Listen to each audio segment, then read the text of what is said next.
world-class shared research facilities, training and service for the KAUST research community, and our partners in Saudi Arabia and throughout the world. Let's take a journey to the core, the KAUST Core Laboratories.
One of our most unique features is that we are strategically located at the heart of the university's academic campus. This allows us to serve as an integral component to the KAUST research ecosystem by facilitating access and collaboration for our users.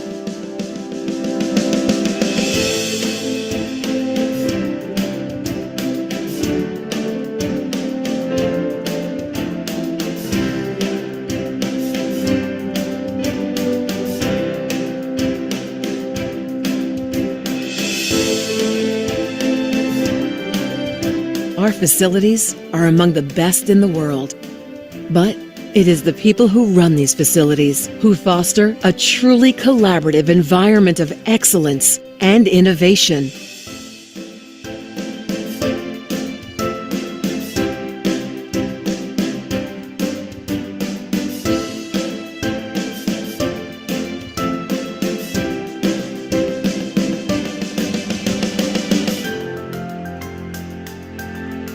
The Core Lab employs over 200 staff, more than 100 of them with advanced degrees in science and engineering.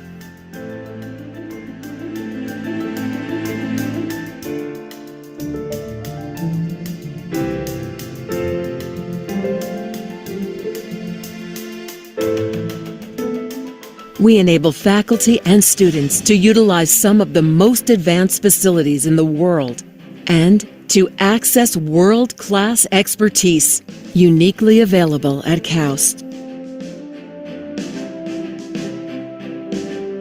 Users can easily transition between labs in a matter of minutes, from a research vessel to a next-generation genetic sequencing facility. Or from one of the world's most powerful supercomputers to an immersive visualization environment, fostering multidisciplinary collaborations and enabling comprehensive experimentation and analytical services.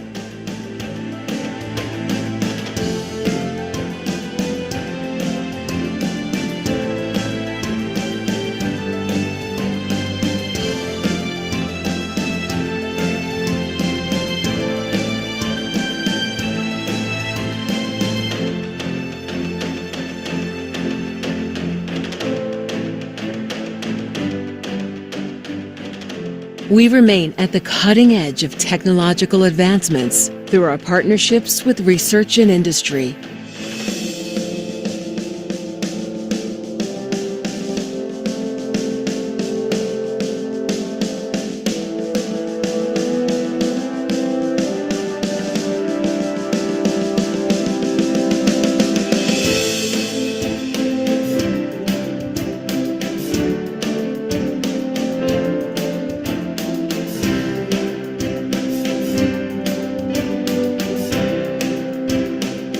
We develop innovative methodologies and customized experimental tools, all at the service of discovery.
was created to catalyze the scientific and economic advancement of Saudi Arabia, the region, and the world, and to become a destination university for scientific and technological education and research.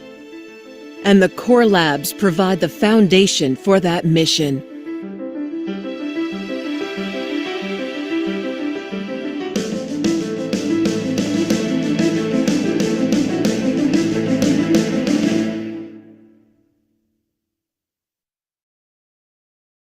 Well, because I think what we're doing has a big impact on the person who's watching this video.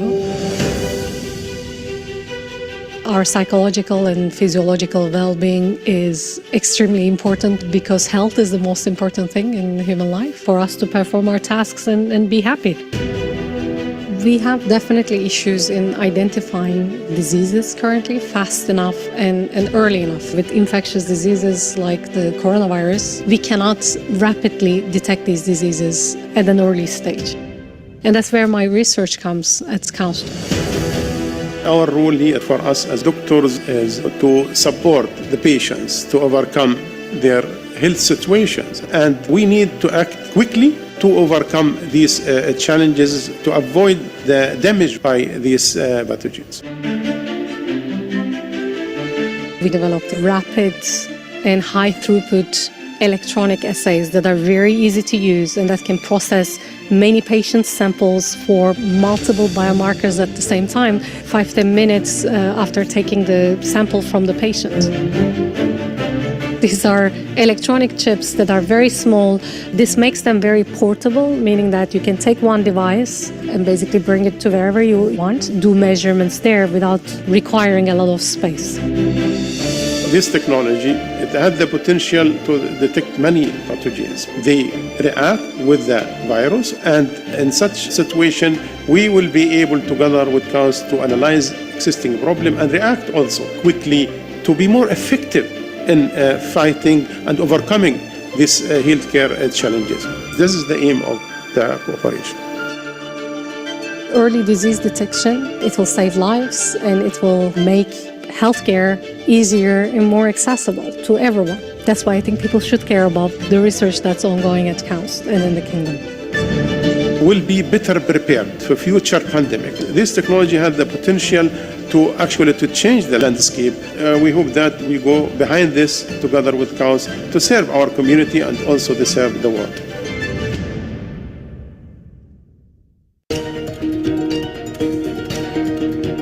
In this century, people should have access to clean water and affordable water. One of the main challenges the kingdom faces is water scarcity. It has limited groundwater resources, it is surrounded by seawater, and available groundwater is one of the lowest in the world. There's a bigger need for water. The population is growing, the groundwater levels are depleting. Globally, there's an increasing worry about availability of water. So the only option is more or less to desalinate seawater. The research that we do in Kingdom is going to contribute to a water-secure future of the kingdom. Water is desalinated with membrane systems. A membrane is a layer of material that selectively removes compounds. You have this layer, water goes through, and all that compounds you don't want to have, like salt, is being rejected by the membrane. It means that you remove the salts and all the bacteria and micropollutants from the water, and that you can create a water which is of high quality that you can use for human consumption.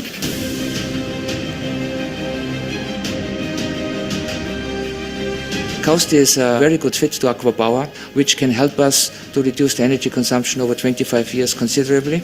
Our work will support that these technologies, which have been heavily used in the Middle East, can also be deployed in countries which do not have these resources and need a much lower water tariff to make this water affordable for them. The work we are doing is very much supporting this vision to achieve this goal. Our ambition is that in 5 years we bring the cost of desalination down, that the people at home get the water quality at an affordable price. And that means we will have a contribution to society, economic prosperity, which is in line with Vision 2030.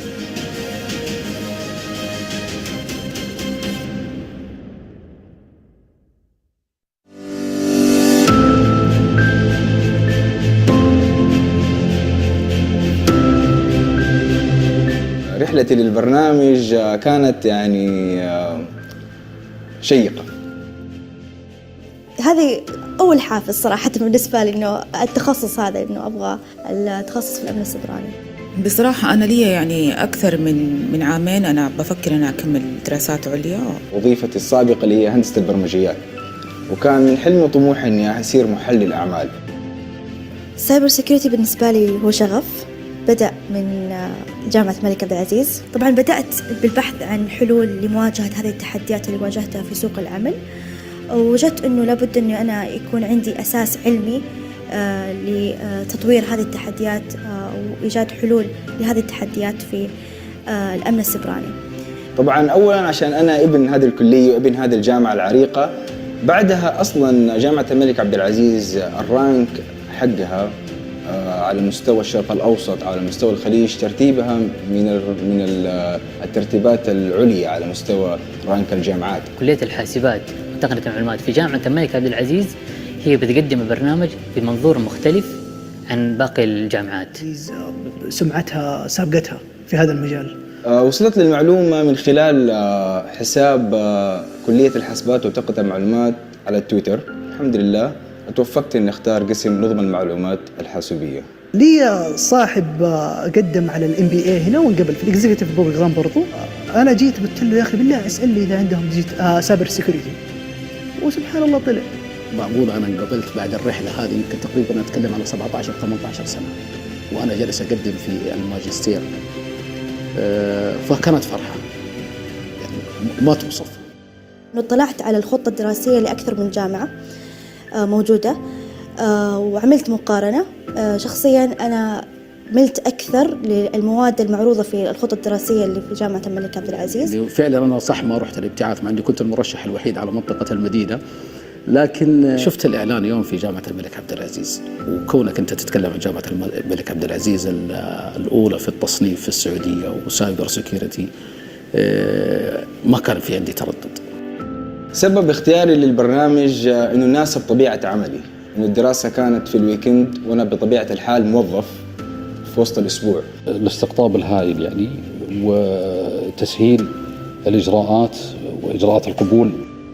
أغلب الكورسات اللي تدعم في هذا البرنامج كانت متوافقة تماما مع التطور اللي احنا حاصلين فيه، فهذه كلها تعتبر في عجلة التنمية شباب المستقبل. تسنت لنا الفرصة أن احنا نتعرف على الأشخاص الموجودين في الماجستير التنفيذي المهني. فكان في اندماج بين القيمة المعرفية والحياة العملية. يعني عاملونا يعني صراحة معاملة موظفات يعني كأنها زميلتي، ما كأني أنا بتعامل مع دكتورتي. جامعة يعني موفرة أساليب متعددة في إيصال المعلومات.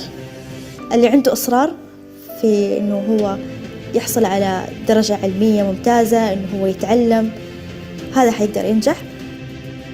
أنا شايفة إنه لما قعدت مع ناس فعليا تخرجوا من نفس التخصص في جامعات عالمية، صراحة نفس اللي إحنا بناخده ما بياخدوا. فكنت أوري الدرجات في نهاية الترم، أوريها أبنائي وأقول اللي يجيب درجة أعلى مني، وكنت أتحداهم وكنت أنا أفوز دائما. أشياء كثيرة خلال سنتين في المعامل اللي عملناها، في الكيس ستدي اللي أخذناه خلال الفترة الماضية، فتعلمنا أشياء كثيرة صراحة. طورت أشياء في العمل بسبب الدراسة اللي أنا درستها. طبعا رحلة شاقة ممتعة بعد الموافقة منهم على هذه الدراسة.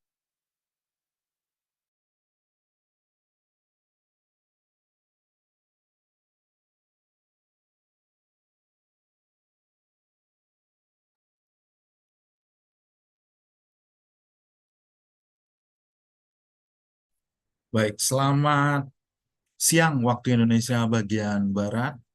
Sekali lagi, selamat siang waktu Indonesia bagian Barat. Tes dulu, Bapak Ibu bisa mendengar suara saya dengan jelas? Apakah Bapak Ibu bisa mendengar suara saya dengan jelas? Sebelum kita mulai.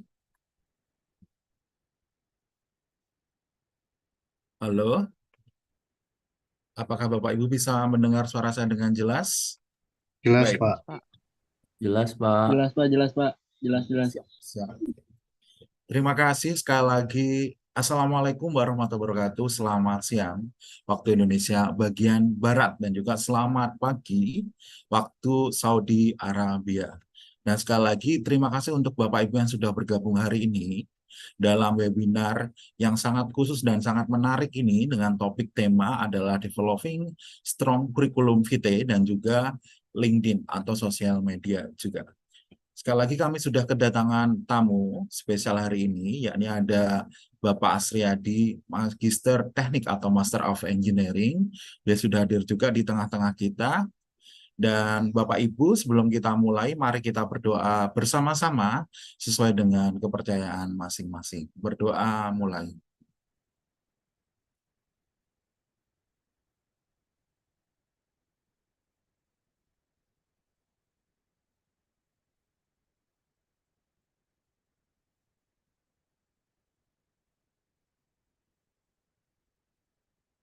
Berdoa selesai dan terima kasih Bapak Ibu.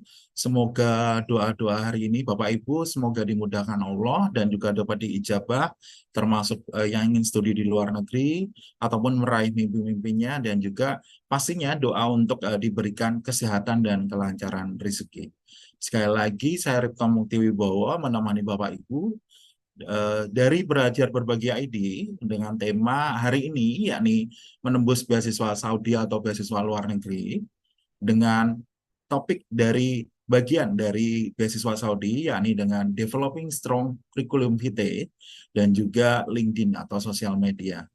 Di tengah-tengah kita hari ini sudah hadir Bapak Asriyadi MT, beliau merupakan mahasiswa S3 program dari Teknik Elektro atau Electrical Engineering, Fakultas dari Faculty of Engineering, Kuliatul Handasa, dan beliau sudah hadir di tengah-tengah kita. Kita akan panggil atau kita coba undang masuk terlebih dahulu. Selamat pagi waktu Arab Saudi, Bapak Asriyadi. Selamat pagi, Mas Ripto. Terima kasih, Assalamualaikum Pak. warahmatullahi wabarakatuh semuanya.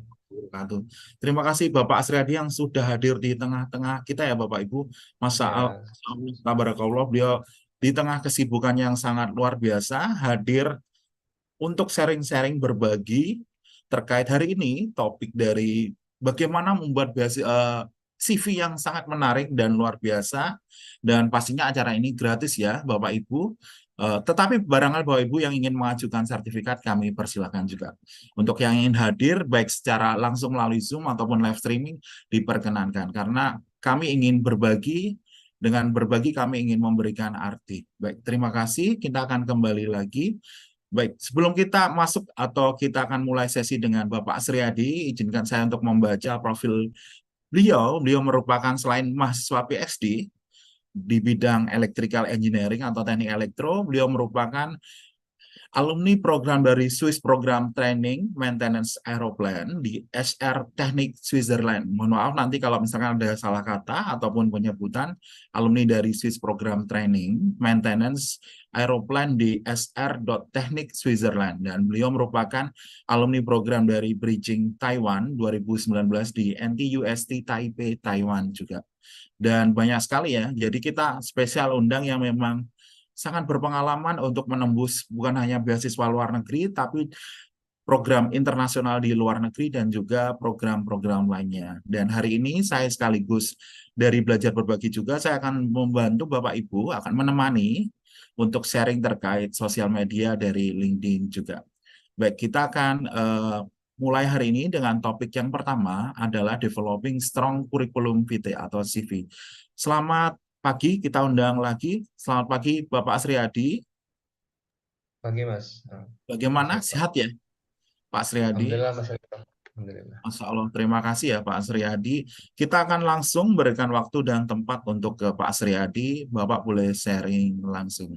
Sharing ya, oke. Siap. Sebentar Mas Ripto, saya sharing terlebih dahulu. Oke.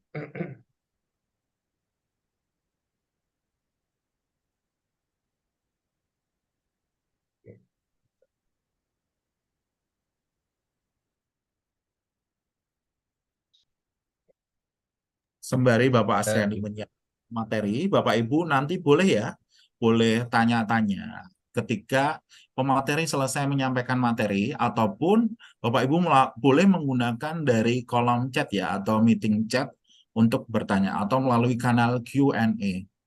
Terima kasih. Monggo Pak Asrianti. Oke, baik, terima kasih Mas Ripto atas waktunya. Assalamualaikum warahmatullahi wabarakatuh, Bapak dan Ibu semuanya. Bismillahirrahmanirrahim. Alhamdulillahirrabbilalamin. Wassalatu wassalamu ala asrofil anbiya wal mursalin wa ala alihi wa sahbihi ajma'in, amma ba'du. Rabbi shrah li sadri wa yassir li amri wahlul 'uqdatam min lisani yafqahu qawli. Alhamdulillah, pada kesempatan ini saya mencoba untuk berbagi, Bapak dan Ibu semuanya, berbagi pengalaman selama saya bukan menempuh sih, maksudnya selama saya mencoba untuk mencari beasiswa gitu ya. Terus mencari bagaimana juga saya membuat dan membangun CV saya gitu, untuk mencari beasiswa-beasiswa yang ada di luar negeri, terutama waktu itu saya coba untuk beberapa universitas, saya fokuskan di Eropa, di Jepang, dan di negara-negara Teluk, terutama di Arab Saudi gitu. Dan kebetulan Arab Saudi merupakan salah satu target saya waktu itu. Dari awal saya mencoba itu dari tahun 2017 saya mencoba dengan menggunakan portofolio CV saya yang biasa gitu. Terus saya kembangkan lagi mengikuti beberapa seminar dan webinar juga gitu yang yang membantu saya untuk membangun dan mengembangkan CV saya. Nah, pada kesempatan ini saya akan mencoba untuk memberikan gambaran gitu ya, gambaran CV yang secara umum ya. Nanti insya Allah setelah itu saya akan coba tampilkan beberapa CV saya yang sudah saya gunakan untuk apply ya, untuk mencoba untuk mencoba untuk digunakan ya dalam melamar beasiswa gitu ya, baik itu di Eropa, di Jepang, dan di negara-negara Timur Tengah ya. Oke, baik. Untuk yang pertama ya. Nah, kita perlu tahu dulu apa itu yang disebut dengan kurikulum vitae ya. Jadi kurikulum vitae merupakan gambaran gitu ya, gambaran singkat gitu, profil dari diri kita gitu ya. Jadi pihak beasiswa biasanya dia sangat concern gitu ya terhadap kurikulum vitae kita ya gitu. Apakah meyakinkan atau tidak gitu. Karena di sini pertama kali gitu ya. Karena kan biasanya pihak pihak penyelenggara beasiswa biasanya mereka tidak tahu gitu ya latar belakang dari si pelamar gitu ya. Nah, bagaimana kita caranya untuk menarik gitu ya, menarik perhatian dari pihak beasiswa gitu ya untuk menerima calon pelamar tersebut gitu ya. Maka kita perlu gitu memiliki kurikulum vitae yang menarik gitu ya, dan kuat agar mereka yakin kita sebagai salah satu calon penerima beasiswa untuk mereka hire gitu ya, menjadi sebagai awardee mereka gitu ya. Oke, baik, kita masuk ke pertama ya. Nah, yang pertama adalah kita tahu dulu apa itu kurikulum vitae ya. Sebenarnya kurikulum vitae itu mungkin kita sudah tahu gitu, sudah pernah mendengar gitu ya apa itu kurikulum vitae ya. Kurikulum vitae merupakan berasal dari bahasa Latin ya, yang artinya course of life ya, atau yang sering kita sebut sebagai CV ya gitu. Jadi ini yang saya bilang tadi merupakan menggambarkan profil singkat kita gitu ya, profil singkat kita itu dari diri kita gitu. Apakah profil singkat kita ini bisa memberikan impact yang besar untuk untuk penilaian kita gitu ya, dari sisi penerima dari sisi pihak penyelenggara beasiswa gitu ya. Nah, CP ini juga kadang-kadang di beberapa negara gitu ya, itu disebut dengan resume ya. Jadi ada beberapa seperti saya pernah lihat gitu ya, ada beberapa application job itu biasanya menggunakan resume gitu ya. Resume, tapi resume itu lebih agak sedikit detail gitu ya, karena di situ ada summary-nya, ada seperti profile summary-nya gitu ya. Nah, kalau yang di CP yang kita kenal itu biasanya dia hanya profil singkat saja gitu. Nah, biasanya kalau di Eropa gitu, negara-negara Eropa itu mereka menggunakan beberapa format CV yang standar gitu, yang standar mereka sudah tentukan gitu. Contohnya saya pernah dapat gitu, yang pernah saya apply beasiswa dulu di Latvia, itu mereka menggunakan Europass CV namanya. Nanti saya juga akan tampilkan gitu ya. Nah, di sini jelaskan juga ya bahwa CV atau resume itu biasanya dia akan menggambarkan menggambarkan short account of one careers and qualification ya. Jadi dia akan menggambarkan baik itu tadi personal detail ya, terus ada juga karirnya gitu ya, dan kualifikasi dari si pelamar tersebut gitu. Dan ini sangat penting gitu ya, karena CV ini akan menentukan sukses atau tidaknya aplikasi kita itu akan diproses ke depannya gitu ya. Jadi pertama sekali CV ini seperti apa ya? Seperti ya feedingnya lah gitu ya, awalannya gitu ya. Kalau misalnya di pertamanya saja kita tidak bisa diproses gitu, tidak menarik gitu ya, maka selanjutnya tidak akan diproses gitu ya aplikasi kita. Oke, baik. Selanjutnya, bagaimana caranya untuk membangun dan mendevelop dari CV kita gitu ya. CV kita, agar CV kita itu menarik dan bisa diterima oleh pihak penyelenggara beasiswa gitu ya. Bagaimana? Yang pertama, seperti biasa ya, ada kontak dan personal details ya. Nah, biasanya kalau di di CV-CV kita yang di Indonesia gitu ya, itu kebanyakan CV-CV-nya yang monoton ya, yang normal gitu, yang umum gitu. Nah, yang perlu kita garis bawahi adalah yang pertama ya, kalau saya lihat di beberapa CV-CV ya yang dari luar ya, dari luar negeri, itu biasanya mereka sedikit lebih menariknya di sini. Jadi mereka menggunakan format CV yang informatif sekali ya gitu ya, dan tidak monoton gitu ya. Contohnya misalnya di nama ya, penggunaan nama itu biasanya mereka menggunakan font yang besar gitu ya. Font yang besar, terus di bold gitu ya. Jadi sangat menarik sekali gitu. Dari awalannya saja sudah kelihatan berbeda gitu dengan yang seperti biasa yang mungkin ada yang di Indonesia gitu ya. Selanjutnya, yang kedua, di kontak juga, di personal detail juga kita perlu adanya email ya, email address gitu ya. Nah, kalau kita misalnya sudah memiliki affiliation ya, misalnya contohnya kita pernah bekerja di mana gitu ya, atau ya bekerja di mana, atau di institusi mana gitu ya, kita bisa menggunakan email address kita dan yang langsung dari institusi atau affiliation kita ya, dari perusahaan atau apa gitu ya.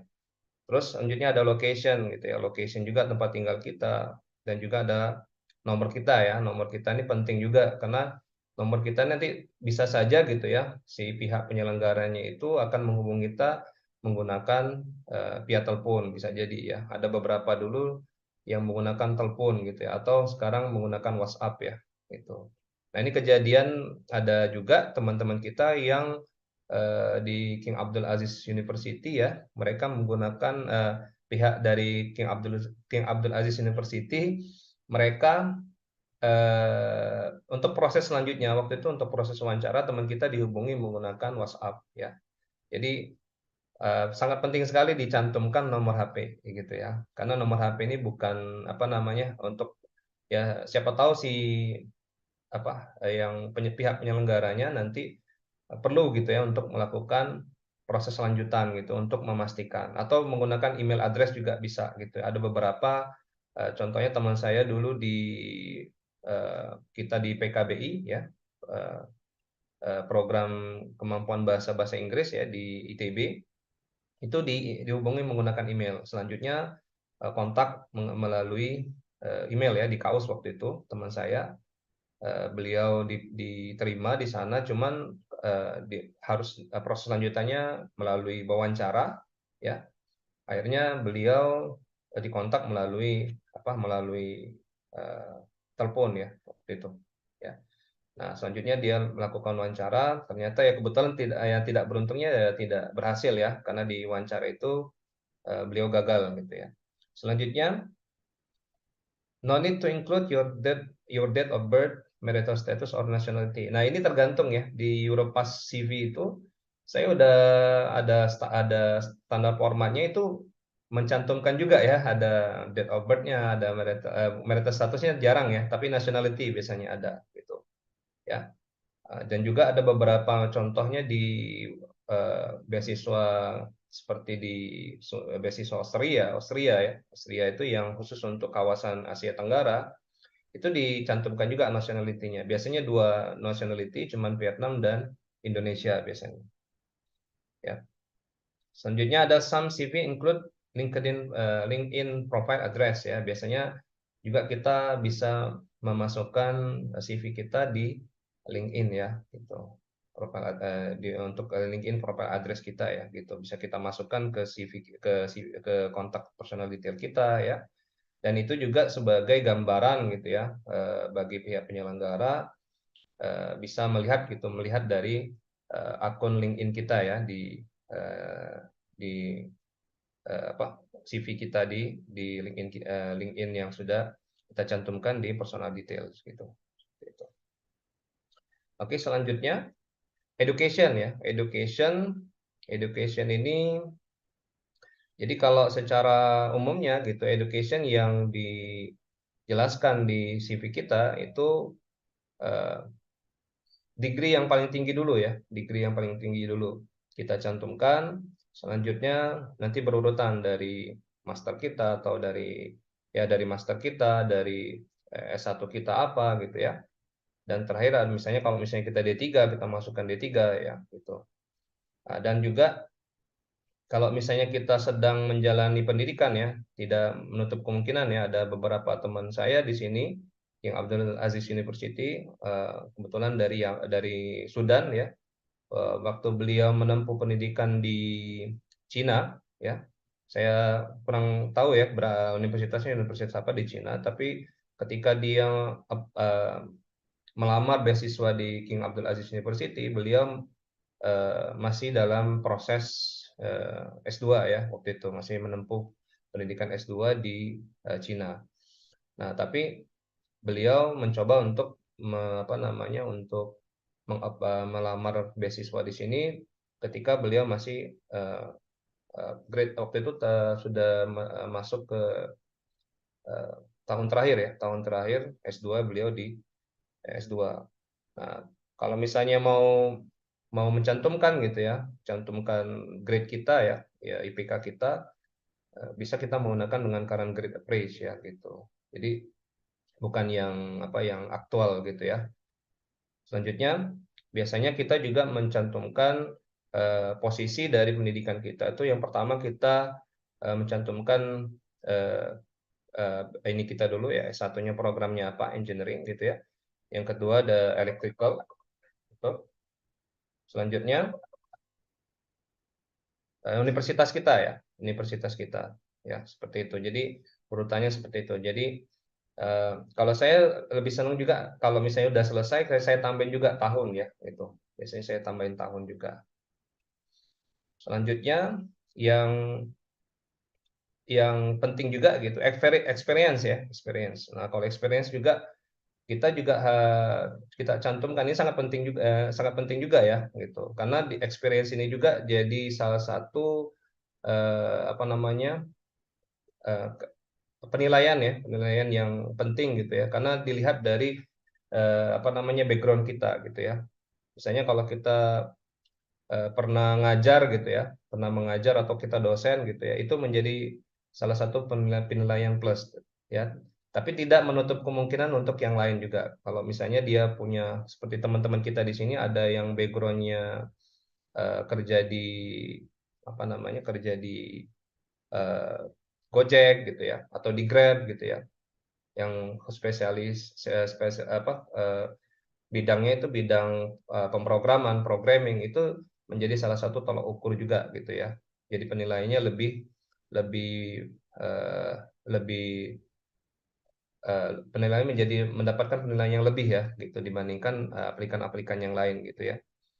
Nah, kalau misalnya urutannya sama seperti pendidikan tadi ya. Yang pertama itu current job-nya apa, yang pertama yang istilahnya yang terakhir gitu ya. Selanjutnya yang diisi dengan pengalaman-pengalaman pekerjaan yang sebelumnya gitu ya.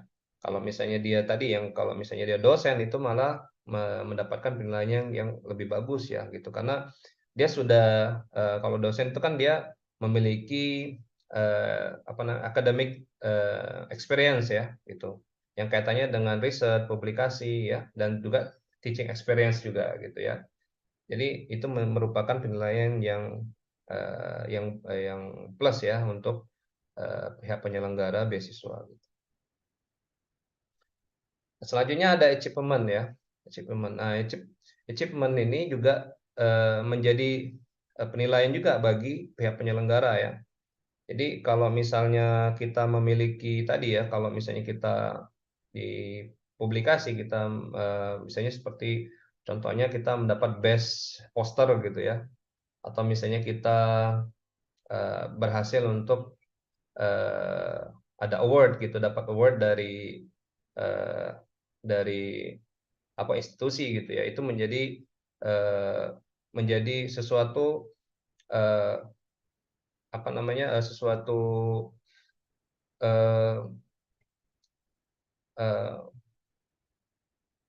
ini kita ya, sesuatu apa namanya satu hal yang bisa kita jual ya ke pihak penyelenggara gitu ya. Jadi sangat ini menjadi apa tadi ya, seperti di kaos gitu ya. Itu beberapa contoh di kaos itu beberapa apa namanya aplikannya itu ya mereka yang baik itu yang S3 ya, S2, S3 gitu, atau yang dari postdoc gitu ya. Itu mereka rata-rata gitu ya, mereka memiliki apa namanya achievement yang sangat baik gitu ya. Contohnya mereka publikasinya di apa namanya di jurnal-jurnal terindeks sangat tinggi gitu ya, seperti di Q1 di Science Direct, Elsevier dan lain-lain sebagainya gitu ya. Nah, ini juga sama ya untuk pengisian apa namanya formatnya juga sama gitu ya, dari yang tahun paling terakhir gitu sampai ke yang paling ke bawah ya gitu ya, dari yang paling tahun paling terakhir, dan kita susun berdasarkan urutannya ya, dari paling awal dari paling akhir ke paling bawah gitu ya. Selanjutnya skill ya, skill. Nah, untuk skill ini mungkin sudah menjadi sudah menjadi hal yang umum ya gitu, yang kita ketahui gitu. Seperti ada soft skill gitu ya, ada soft skill dan ada hard skill ya. Yang soft skill itu kaitannya dengan ini kita ya, dengan behavior kita, kebiasaan kita, contohnya komunikasi kita, teamwork, planning, innovation ya. Karena ini sangat berpengaruh sekali ya bagi ini kita ya, sebagai performance kita ya gitu. Kalau kita walaupun hard skill kita bagus, tapi dari soft skill kita tidak kurang baik gitu ya, maka hasilnya juga performance kita juga akan tidak baik gitu ya, tidak bagus gitu. Karena soft skill itu menentukan sekali ya. Dari teamwork terutama kalau di universitas ya, di apa namanya, di institusi. Kalau di laboratorium itu kita perlu komunikasi dengan teman satu lab kita ya, teamwork juga gitu, planning kita, inovasi kita juga gitu. Nanti kedepannya seperti apa riset yang akan kita lakukan gitu ya. Nah, selanjutnya ada soft skill ya, hard skill juga itu lebih ke teknik ya, teknis gitu. Seperti contohnya kalau di FCIT di bidangnya Mas Ripto gitu ya, itu lebih banyak menggunakan contoh bahasa pemrograman ya. Ya kalau secara umum sih untuk S3 yang di science ya, itu kebanyakan memang kaitannya dengan pemrograman. Seperti saya juga sama menggunakan Python, MATLAB gitu ya. Kita juga menggunakan data analisis gitu ya, seperti itu. Jadi eh, sebanyak mungkin gitu kalau kita punya skill, walaupun dia istilahnya kita beginner nih, hard skill kita gitu, kita punya kemampuan, tapi skill kita masih beginner, boleh dicantumkan gitu ya, tidak apa-apa. Selanjutnya scholarly activity. Nah, ini berkaitan dengan publikasi tadi ya. Jadi di CV kita masukkan juga ya, walaupun seperti saya gitu ya, jurnal internasionalnya hanya beberapa gitu, tapi kita tetap cantumkan. Kenapa? Karena ini menjadi sorotan bagi pihak penyelenggara ya. Ini sebenarnya kalau kita itu kalau beasiswa ya, tapi kalau saya waktu di Jepang itu saya apply Jepang itu di beasiswa Jepang, kebetulan beasiswanya itu beasiswa kampus ya, Advanced Global Program. Waktu itu saya apply beasiswa di Gifu University, itu saya mencantumkan seluruh penelitian saya yang ada di kampus gitu ya, baik itu yang waktu saya S2 gitu, karena S1 saya belum ada publikasi. Nah, waktu itu hanya cuma S2. Jadi S2 saya masukkan semuanya, termasuk di kampus saya gitu, tempat saya ngajar, itu saya masukkan semua, baik itu yang Sinta, yang terindeks Sinta atau tidak, atau yang di luar gitu. Conference juga termasuk gitu. Saya masukkan semua. Nah, itu jadi dari kalau kita mau belum apply beasiswa, tapi kita mau mengirimkan email ke profesor, itu menjadi menjadi nilai lebih ya gitu, menjadi nilai lebih untuk profesor. Oh, jadi dia sudah pernah nih melakukan penelitian gitu, jadi lebih kurang dia sudah tahu gitu apa yang perlu dikerjakan nanti kalau sudah diterima gitu ya. Selanjutnya adalah publikasi ya, publikasi dan kongres atau conference gitu ya. Nah, itu ini juga bagian dari publikasi juga gitu ya. Itu. Selanjutnya ada indeks ya, indeks. Jadi ada tadi saya bilang impact factor. Jadi kalau di Google Scholar itu dia ada H indeksnya gitu, H indeksnya berapa gitu ya. Sama juga di Scopus juga sama gitu ya. Ada ada H indeksnya berapa gitu ya. Tergantung dari keaktifan dari masing-masing orang tersebut ya gitu. Apakah dia sudah sering melakukan penelitian gitu ya.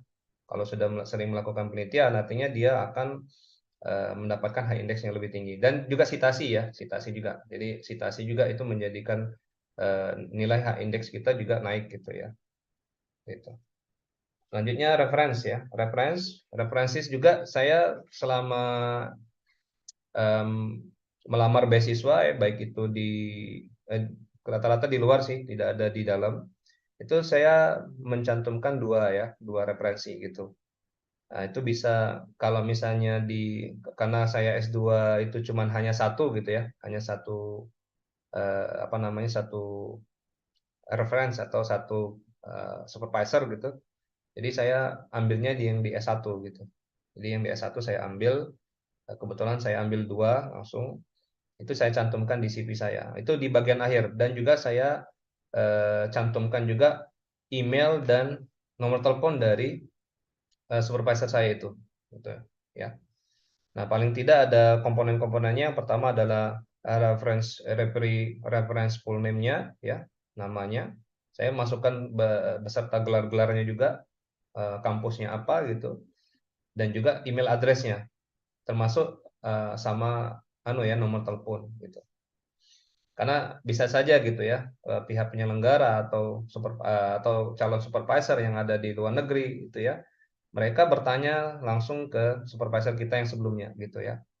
Nah, tapi kecuali kalau misalnya kita sama gitu. Kalau di misalnya kan kalau kita sudah pernah studi ya, studi di luar negeri misalnya di Eropa atau di negara-negara lain gitu ya.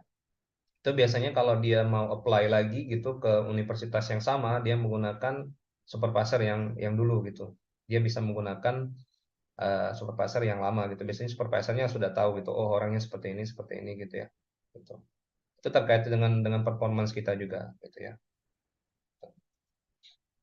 Nah, selanjutnya yang penting juga ini ya, jadi proofreading CV kita untuk menghindari untuk menghindari kesalahan-kesalahan error ya, ketik gitu ya. Jadi kalau misalnya kesalahan-kesalahan yang umum misalnya bad grammar, spelling mistake ya, udah tuh formatnya salah gitu. CV-nya terlalu panjang ya. Selanjutnya menggunakan jargon, sudah itu ada lagi font style-nya yang tidak umum ya, dan lain sebagainya ya, yang masih banyak lagi ya gitu. Jadi perlu setelah kita membangun dan membuat CV kita harus lihat dulu seperti apa gitu ya, apakah sudah betul gitu setiap detailnya gitu ya, baik itu ejaan gitu ya, kan karena ini kan bukan pakai bahasa Inggris ya, bukan bahasa kita gitu. Kalau kita bahasa kita juga kadang-kadang kita salah gitu ya. Nah, juga dengan menggunakan grammar yang betul gitu, yang standar gitu ya. Karena kan kita mau menarik perhatian dari pihak penyelenggara atau profesor gitu ya. Itu. Oke, thank you very much. Ini saya akan tampilkan, bentar Mas Ripto, saya mau akan tampilkan beberapa contoh ya. Ini yang format yang dari Europass ini. Ini kebetulan Europass ini saya juga Europass ini contohnya ini. Ini yang saya dapat dulu, saya mau apply di Latvia ya. Latvia itu dekat Rusia ya. Jadi negara-negara Eropa Timur, dekat Rusia, Hungaria, dekat Polandia juga ya, daerah-daerah situ ya. Karena beasiswanya waktu itu eh, mereka langsung kayak langsung tidak tidak ini ya, langsung jadi mereka buka open beasiswa, jadi kita langsung bisa apply ke mereka gitu ya. Nah ini standar CV yang di Latvia, tapi di sini digunakannya Europass ya, Europass CV namanya di sini. Tuh, ini ada beberapa detail, contoh adalah nama, alamat gitu ya, nomor telepon, email ya.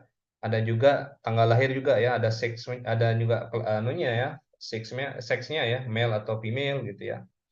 Data nationality-nya juga ada. Jadi tergantung ya. Jadi ada memang beberapa universitas yang formatnya mengikuti yang Europass CV ini ya gitu. Salah satunya ya Latvia tadi ya. Ini contohnya ada juga untuk jobnya pengalamannya ya. Gitu. Nah, ini juga ada work experience-nya juga gitu kalau ada. Selanjutnya ada ini posisinya juga di sini ya. Gitu. Nah, detail dari pekerjaannya apa gitu. Edukasinya juga di sini, education and trainingnya juga dicantumkan ya. Nah, ini sebagai contoh saja ya. Ini nanti insya Allah saya coba nanti. Nah, juga ada language-nya juga ya. Jadi hampir sama dengan yang sudah saya bangun juga seperti ini, mirip-mirip ya gitu. Jadi kalau kita ada jadi untuk ininya seperti ini memang ya. Jadi kalau seperti ada C1, C2 gitu ya. Jadi ada C1, C2, A1, A2 ya, B1, B2 ya. Jadi untuk tingkatan dari penguasaan bahasa dari kita ya, itu baik dari listening, reading atau speaking ya. Gitu. Ya, oke. Ini sudah.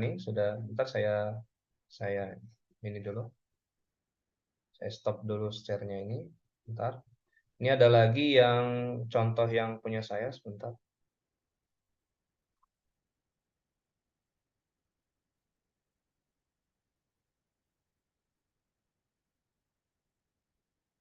Ini contoh yang punya saya.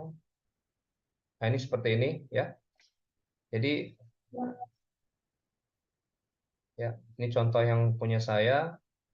Ini kebetulan saya menggunakan waktu itu saya ikut webinar juga ya, webinar. Jadi saya pakai yang formatnya ini. Ini tahun 2017 saya bikin untuk apply beasiswa King Abdulaziz University ya. Jadi posisinya ada, memang di situ ada fotonya ya, ada nama gitu, alamat, ada tuh mobile phone-nya gitu ya. Kebetulan mobile phone-nya yang lama ini. Itu email. Kebetulan saya udah jadi dosen ya di Politeknik Negeri Sriwijaya. Saya cantumkan email saya gitu. Terus ada ininya juga, nationality, date of birth-nya juga ya gitu. Nah, untuk education training-nya seperti ini saya ya gitu. Jadi saya masternya di engineering gitu di Universitas Andalas ya. Ya alhamdulillah waktu itu saya dapat beasiswanya namanya BPKLN, kerjasama antara Universitas Andalas dengan ITB. Waktu itu kita aliansi ya. Jadi double degree waktu itu. Nah itu kita dapatnya beasiswanya selama 2 tahun ya, 2 tahun. Nah selanjutnya untuk yang S1-nya seperti ini ya. Jadi saya di Universitas Sriwijaya ya. Saya untuk urutannya sama seperti ini juga ya. Jadi ininya dulu gitu apa namanya prodinya basicnya apa namanya program studinya apa gitu. Terus spesifikasi program studinya apa. Selanjutnya universitasnya apa gitu ya. Nah ini kebetulan tanggalnya di atas ya waktu itu. Ini sudah saya bikin. Selanjutnya ada professional training ya. Professional training ini ada beberapa. Ini yang di kebetulan di kampus ini ada beberapa ya. BNSP termasuk ada juga. Saya juga pernah di robotik waktu itu ya jadi wasit ya. Nah, ini ada dua yang tadi Mas Ripto sebutkan tadi ada dua training gitu ya. Yang pertama itu trainingnya General Education Training and Train of the Trainer for Practical Trainers and Assessor for Aircraft Maintenance ya. Jadi kebetulan training kita itu dua training gitu ya dalam satu sesi gitu ya. Jadi dua training kita dapat training of trainer untuk adults. Jadi kalau kita di Swiss itu kalau misalnya kita mau ngajar gitu kita harus punya teaching trainingnya ya gitu. Teaching training course-nya untuk for adults. Jadi untuk anak D3 gitu. Untuk anak D3. Jadi kalau di Swiss itu kan setelah SMA mereka tuh bisa melanjutkan, bisa menentukan apakah mereka mau masuk ke diploma atau ke universitas gitu. Nah, kalau dia universitas biasanya lebih ke lebih ke institusi dia ya, maksudnya lebih ke ngarahnya ke lebih ke apa ya, seperti bukan skill, bukan maksudnya seperti di manajerial gitu ya, di institusi. Tapi kalau yang diploma mereka lebih ke skill gitu. Jadi mereka langsung kerja biasanya. Jadi ada ikatan dinas lah gitu ya dengan perusahaan-perusahaan. Nah, kebetulan yang ngajar kami di teaching training course di Swiss itu kebetulan dia backgroundnya dari universitas ya. Jadi mereka itu rata-rata pendidikannya sudah doktor semuanya. Dan yang kedua ini rata-rata untuk aircraft maintenance itu mereka rata-rata dari diploma. Jadi kita dapat dua pelatihan gitu dalam satu waktu gitu ya. Selanjutnya untuk yang di Taiwan saya tidak mencantumkan karena 2019 ya, karena ini kan CV-nya saya pakai untuk apply beasiswa KU ya. Untuk yang di Taiwan itu kita selama 2 bulan di Taiwan kita ada seperti program program pra doktoral gitu ya. Jadi kita beberapa dosen gitu dari beberapa universitas gitu ya dikirim untuk menjadi delegasi dikti waktu itu untuk pradoktoral gitu ya. Jadi kita belajar di situ, belajar bahasa ya, belajar terus untuk riset gitu ya. Kita masuk juga ke lab, ikut juga join di kelas gitu ya. Dan lain sebagainya ya, dan masih banyak lagi itu. Termasuk juga ada seperti kegiatan-kegiatan mahasiswa ya di situ. Ada juga ada student exchange juga di situ. Jadi kita kegiatannya banyak gitu ya di situ. Nah itu waktu itu kita di Taiwan ya, di NTUST 2019 ya, di Taipei itu kita semuanya doktoral ya. Itu baik itu ada yang dari komputer, ada yang computer science, ada yang dari saya teknik elektro, ada yang dari teknik sipil ya, dan lain sebagainya. Masih banyak lagi ya. Ada 15 orang gitu ya. Selanjutnya ada research experience ya. Research experience ini bisa juga ya, bisa juga apa namanya, bisa juga yang tidak dipublikasi, ada juga gitu ya. Nah, ada juga yang dipublikasi, ada juga yang tidak gitu. Nah, ini beberapa pengalaman saya gitu, ada yang dipublikasi dan ada tidak gitu. Ada juga yang kolaborasi dengan mahasiswa gitu ya. Nah, ini saya kebetulan ini tahunnya kebalik ya, gitu. Ini kebalik karena memang waktu itu apa namanya, belum dapat apa namanya, pengalaman yang baru ya tentang penulisan CV ya. Gitu. Oke, ini publikasi ya, publikasi tidak terlalu banyak ya publikasi, ini tidak saya cantumkan semuanya publikasi. Yang 2020, 2021 ini masih ada gitu ya. Nah, untuk yang terakhir di sini ada pengalaman work of experience-nya ya. Ini saya gunakan work experience-nya yang sekarang gitu. Kebetulan saya dulu punya pengalaman juga ya di asuransi ya. Waktu itu di bidang saya waktu itu di asuransinya untuk ya bagian appraisalnya seperti itu ya, klaim ya, bagian klaim. Juga pengalaman ada di engineering ya di Batam waktu itu, karena saya masih baru tamat kuliah waktu S1 ya gitu. Nah, untuk personal skill dan kompetensinya ya bahasa seperti ini ya gitu. Jadi saya menggunakan bahasa Indonesianya mastery pasti ya, English ya, ini sebagai tambahan saja ya gitu. Kalau misalnya ada yang S1, misalnya ada S1 ya silakan gitu, atau S2 gitu ya. S2 lagi. Maksudnya yang bahasa Arab gitu ya, bahasa Arab gitu. Atau bahasa Arab atau bahasa Jepang gitu ya. Seperti itu. Nah, organisasi ya bisa dimasukkan atau tidak ya gitu. Nah, untuk komputer skill-nya tambahkan ya di sini bisa ya. Ada beberapa misalnya sudah pernah pelatihan apa gitu ya, sudah menguasai apa gitu. Silakan ditambahkan. Selanjutnya yang terakhir ada reference ya. Saya menggunakan 2 reference di sini ya. Jadi referensinya saya cantumkan nama gitu ya. Apa namanya, institusinya apa gitu. Emailnya, terus selanjutnya nama gitu ya. Oke, Mas Ripto, mungkin hanya itu yang bisa saya sampaikan. Masya Allah, luar biasa sekali ya, sangat detail Bapak Ibu. Barangkali ini sudah mulai masuk banyak pertanyaan ya, yang sudah masuk di meja meeting chat, istilahnya meja meeting chat, atau nanti Bapak Ibu boleh bertanya juga ya. Dari pertanyaan yang pertama, kita akan coba bacakan dulu, sembari kita akan kulik. Tadi juga sudah dijelaskan model-model dari European Pass dari CV. Ya. Yang pertama ada pertanyaan dari Mas Rizky SDA. Beliau ingin bertanya, Afwan ingin bertanya, saya merupakan lulusan S1 elektronika, rencananya S2 data science, apakah dapat diterima? Atau saya sebaiknya pilih S2 jurusan yang sama? Itu untuk yang pertanyaan pertama Mas Rizky. Pertanyaan keduanya juga masih di Mas Rizky. Beliau merupakan programmer di perusahaan multinasional di Indonesia, induknya di Jerman. Apakah bisa mendukung CV-nya dengan menjual dari pengalamannya tadi? Karena beliau menyampaikan saat ini masih TOEFL-nya masih minim atau masih kurang. Demikian dari 2 pertanyaan untuk dari 1 orang tadi, Mas Rizky SDA. Langsung dijawab Mas atau gimana Mas? Boleh langsung dijawab Pak Sri. Ya, kita kalau misalnya Mas Rizky ya itu namanya lintas bidang ya Mas Rizky ya. Jadi kalau misalnya kalau kita mau dari elektronika gitu ke data science, kita juga harus perkuat juga ya CV kita itu background ini skill kita ya gitu. Jadi background skill kita tuh apa sih yang seperti Mas kan programmer gitu ya. Artinya background skill-nya kan sudah ada gitu ya. Itu jadi salah satu apa namanya, salah satu penilaian ya gitu dari supervisor gitu ya di untuk beasiswa tadi ya, apa namanya, kalau kita mau kita mau ke data science gitu bisa Mas gitu.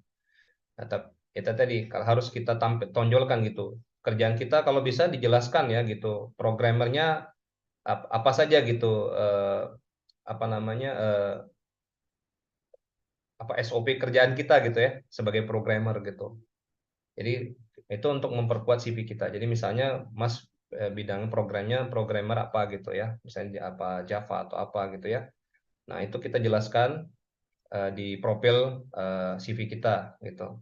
Jadi lebih meyakinkan pihak tadi ya supervisor atau pihak penyelenggara beasiswa gitu Mas. Ya. Tapi kalau TOEFL Mas biasanya TOEFL atau IELTS itu harus memang persyaratan karena nanti kita kan akan menulis Mas ya, menulis kita harus publikasi gitu ya.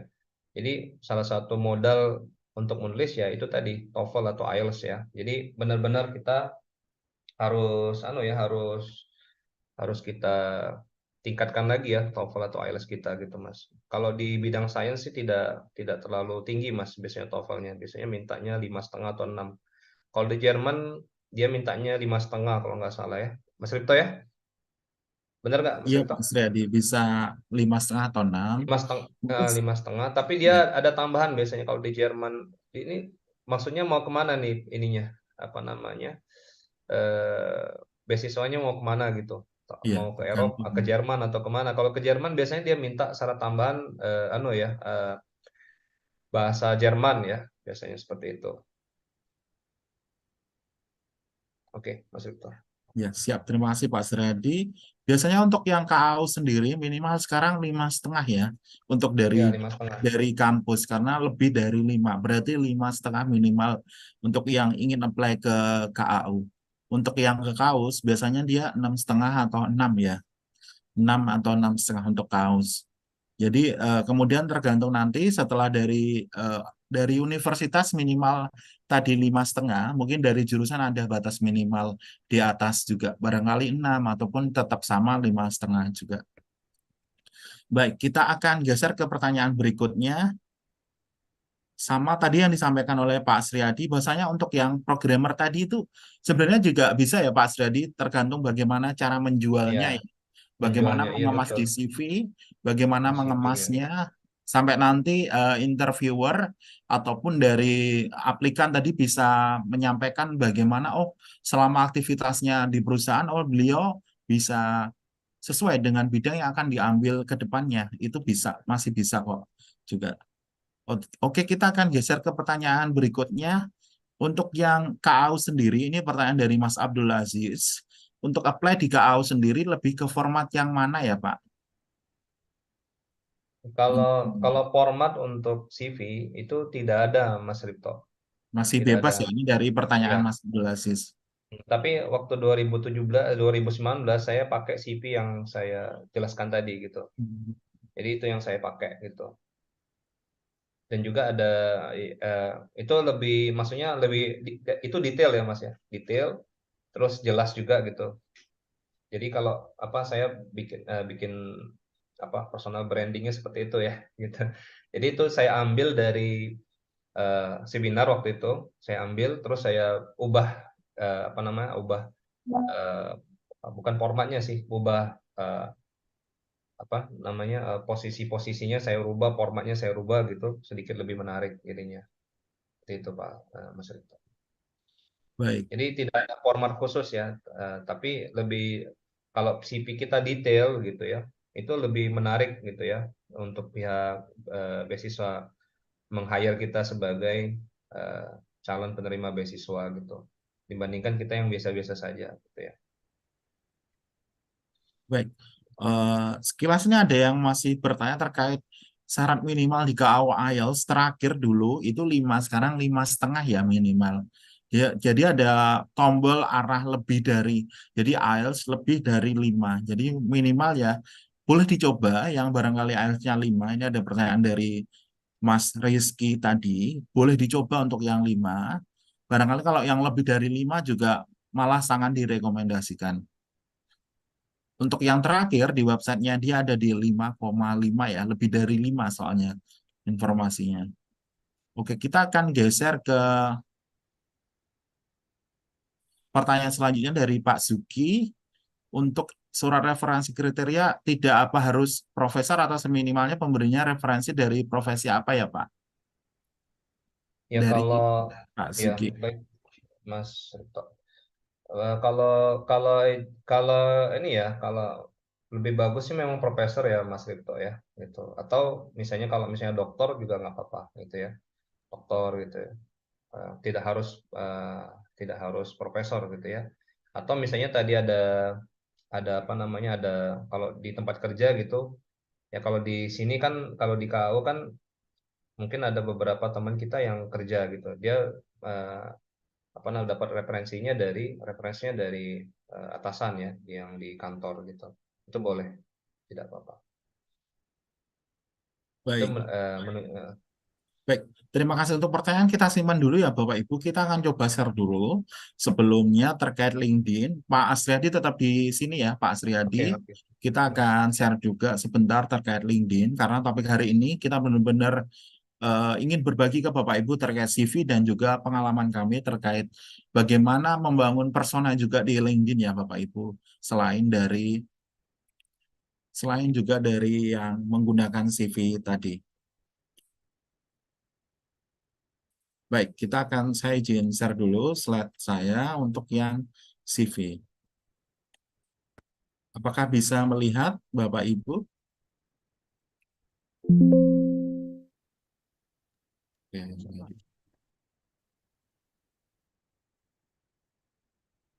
Oke. Apakah bisa terlihat? Mohon dibantu. Bisa, Pak. Bisa, terima kasih. Baik, kita akan coba berbagi terkait dari LinkedIn dulu ya Bapak Ibu. Jadi selain CV ada strong LinkedIn atau sosial media. Biasanya LinkedIn dipakai untuk Bapak Ibu yang ingin mencari kerja atau mencari informasi lowongan mana saja yang dibuka oleh perusahaan-perusahaan. Ternyata LinkedIn juga dilihat untuk para pencari beasiswa juga atau scholarship hunter. Dan juga untuk interviewer melihat nih bagaimana profil dari LinkedIn-nya aplikan atau yang ingin mengajukan beasiswa tadi. Hari ini saya akan coba berbagi terkait dari bagaimana membangun strong LinkedIn. Ini ada agenda kita dari pengenalan. Ini ada terkait informasi sedikit tentang jaringan, kenapa penting, bagaimana prosesnya.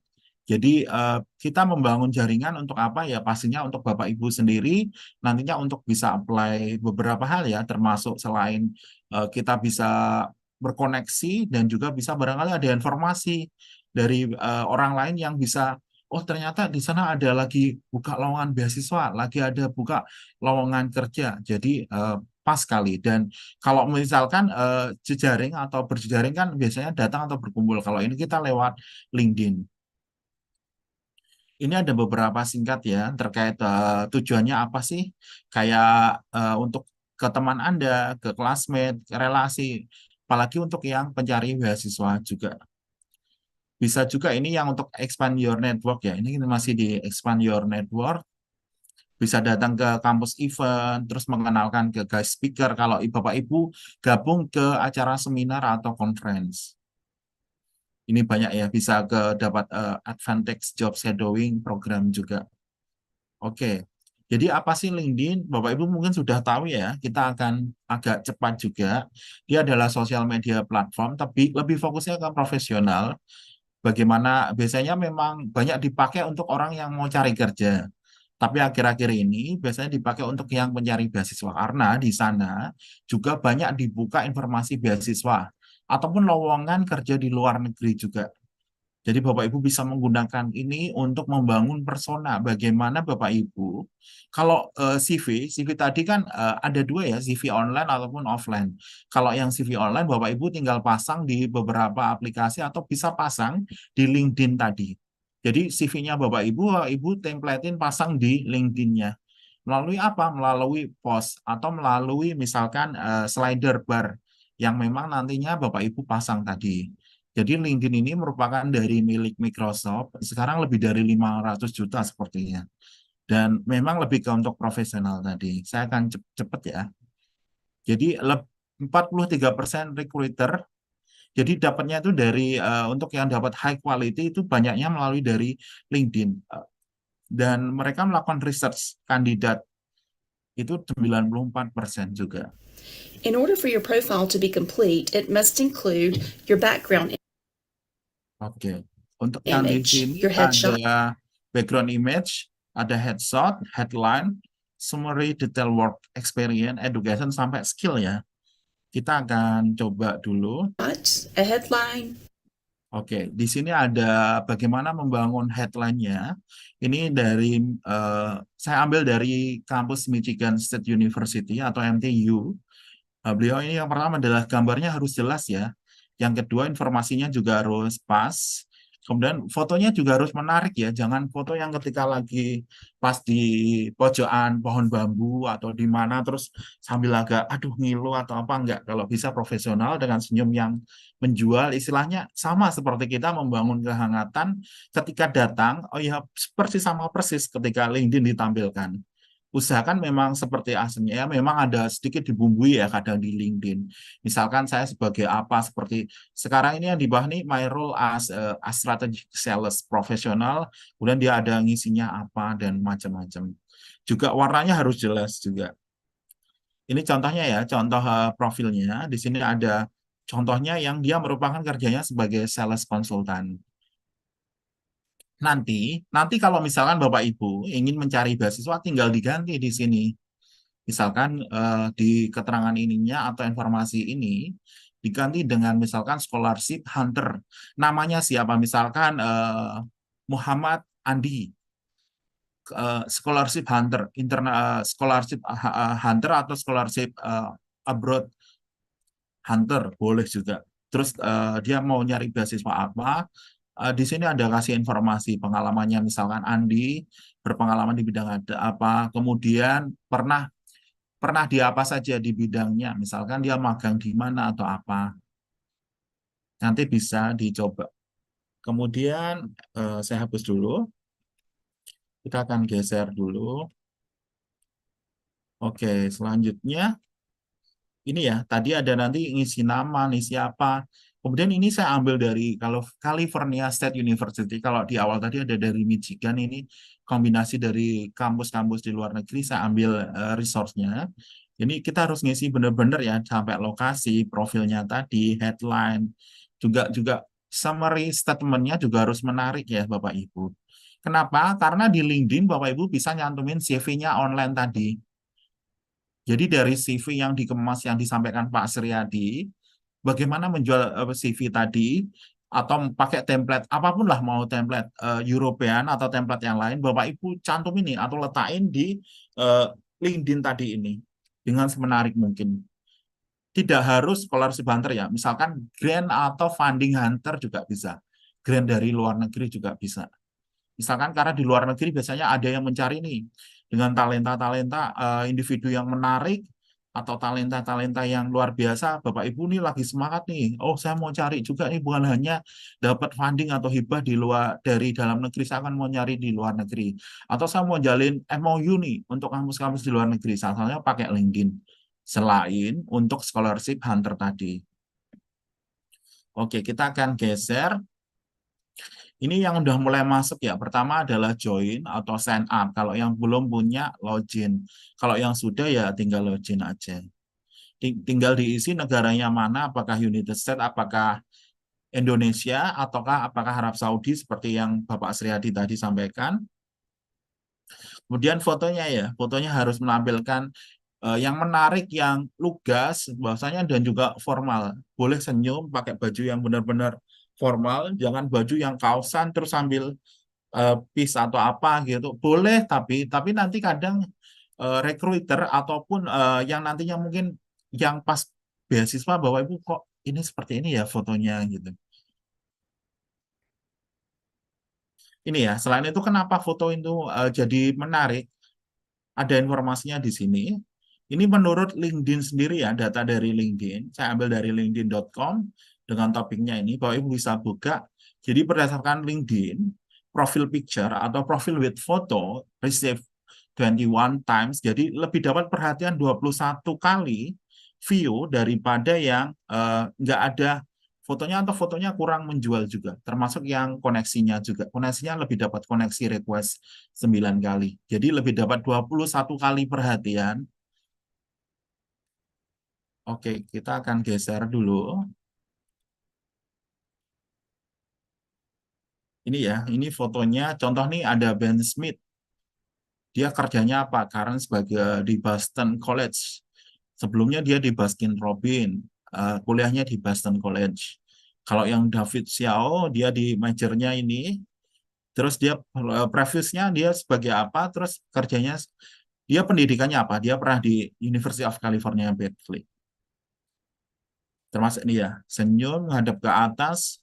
Boleh nih di pohon-pohon juga boleh ya, tapi tetap seperti ya, di tengah ini senyum menghadap ke atas dengan formal juga. Namanya adalah professional headshot picture atau foto. Terus sediakan backgroundnya plain ya. Plain itu nggak berwarna-warni. Kalau ini mungkin berwarna-warni, tapi dia agak melebur yang belakang. Diblurkan. Oke, kita akan geser lagi ya Bapak Ibu. Ini strateginya untuk foto, atau boleh juga nyari backgroundnya di Canva ya. Di Canva atau di PicMonkey atau di Photo R. Ataupun di stock image yang lain. Seperti ini ya Bapak Ibu, ini contohnya. Ini yang tipsnya ya. Contoh seperti ini ya.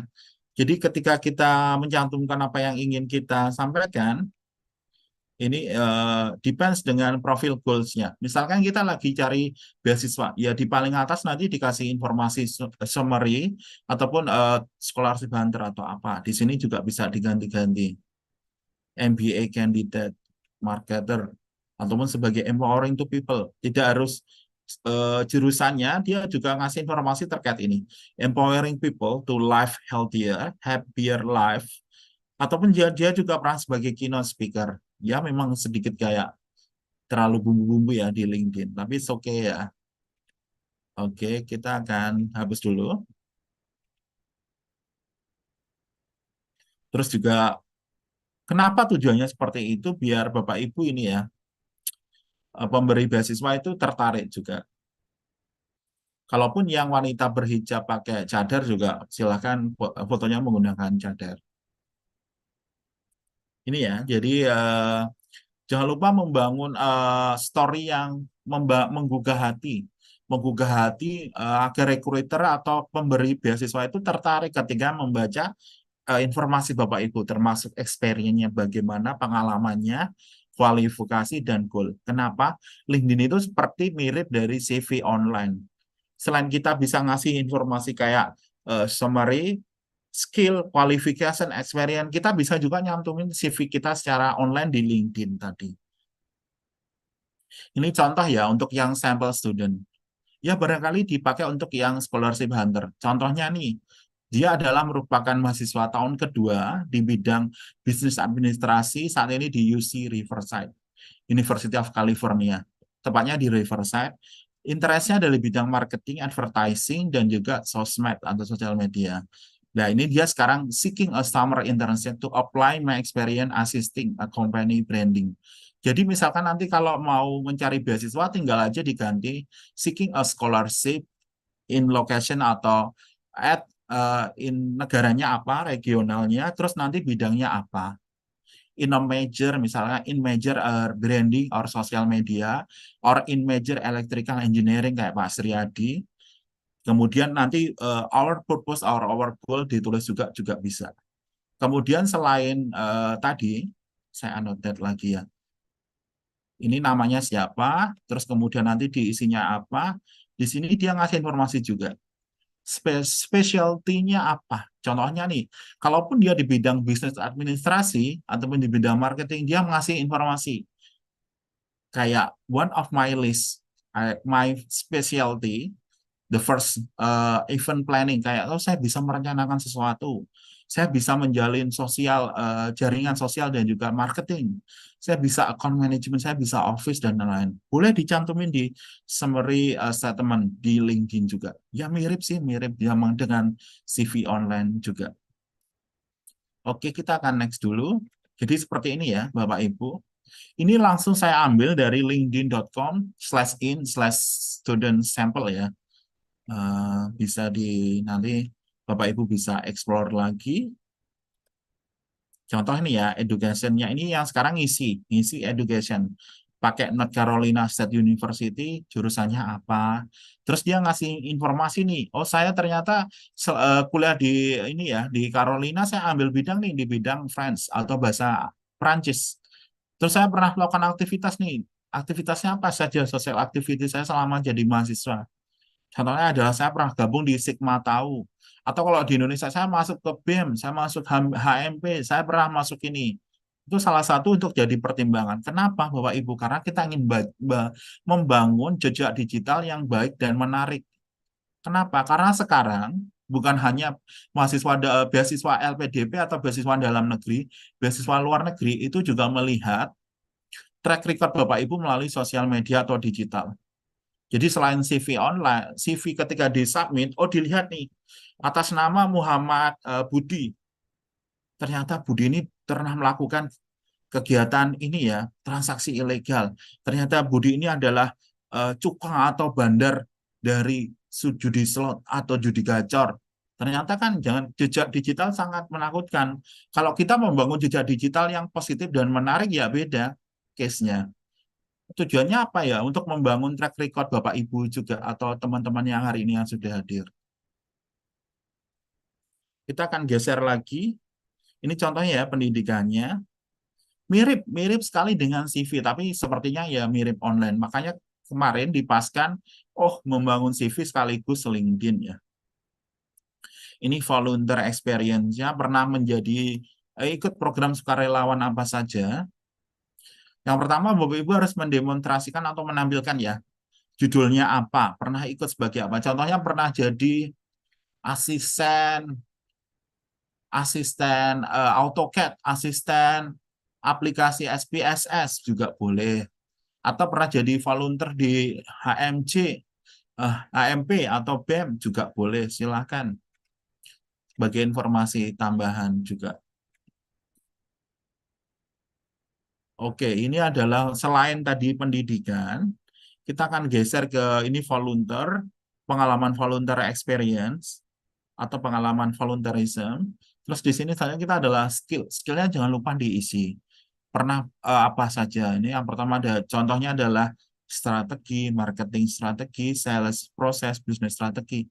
Kenapa? Karena dia yang mau di reach atau yang mau digapai itu adalah di bidang tadi bisnis administrasi di contoh awal. Terus dia pernah ngasih informasi specialty-nya, dia pernah event planner, terus juga strategi, dia pernah bisa sosial media, marketing, networking, sama manajemen juga, terus ada skill-skill yang lain, makanya dia nampilin skillnya seperti ini. Terus ini yang endorse itu yang ngasih poin, kayak oh misalkan Budi ini saya kasih poin di strategi ataupun di bidang lain, saya pilih kasih poin ke strategi. Oh, Budi ini strateginya bagus. Dia pernah melakukan penjualan sales juga. Dia pernah marketingnya luar biasa.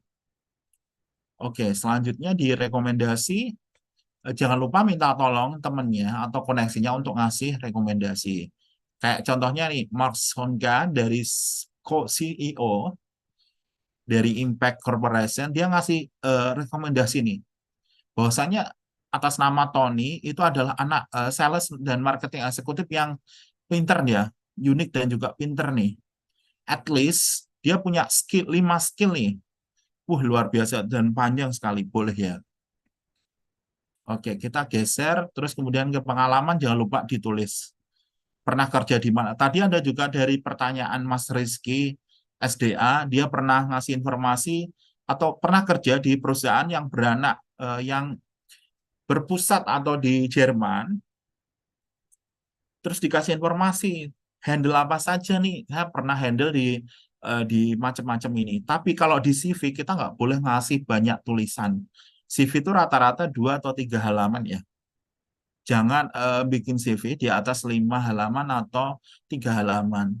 Karena bangunlah CV yang singkat padat tapi benar-benar penjual. Dan banyak sekali highlight yang ingin Bapak Ibu tampilkan. Kalau yang di LinkedIn ini boleh, bisa dipanjangin juga.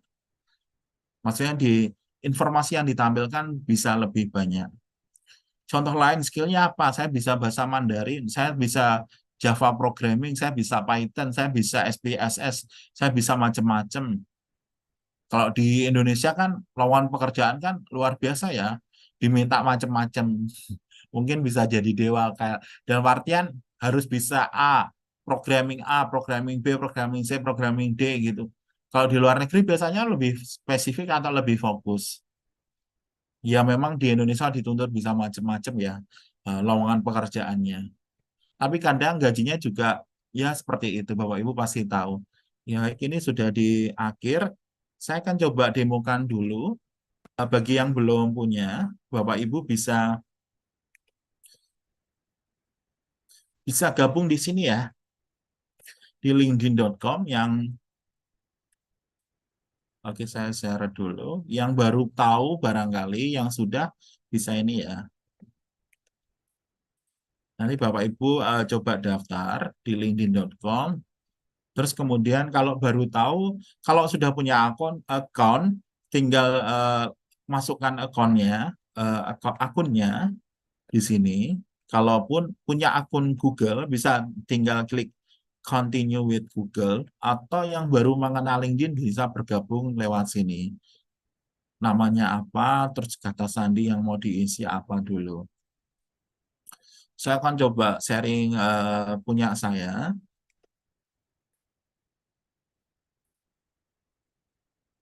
Contoh nih, ini saya masih singkat aja. Biasanya yang di highlight adalah nama. Ini saya pakai 3 nama sebenarnya di sini. Ini harusnya, ini saya pakai ini dulu aja ya. Saya ganti.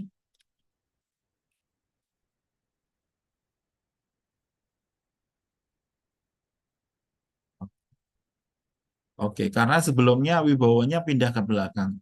Dan ini saya nampilkan juga 2 nama ya, dalam artian satu ada nama dalam bahasa Jepang saya, satu adalah nama saya dengan marga Cina. Boleh ya Bapak Ibu, mungkin ada Arabiknya juga bisa nanti. Arabik atau French, terus alumni program apa, ataupun Bapak Ibu pernah pengalaman di bidang apa, pernah sebagai penerima beasiswa apa, atau berpengalaman apa. Ini adalah namanya headlight, yang orang biasanya tahu langsung dari headlight ini.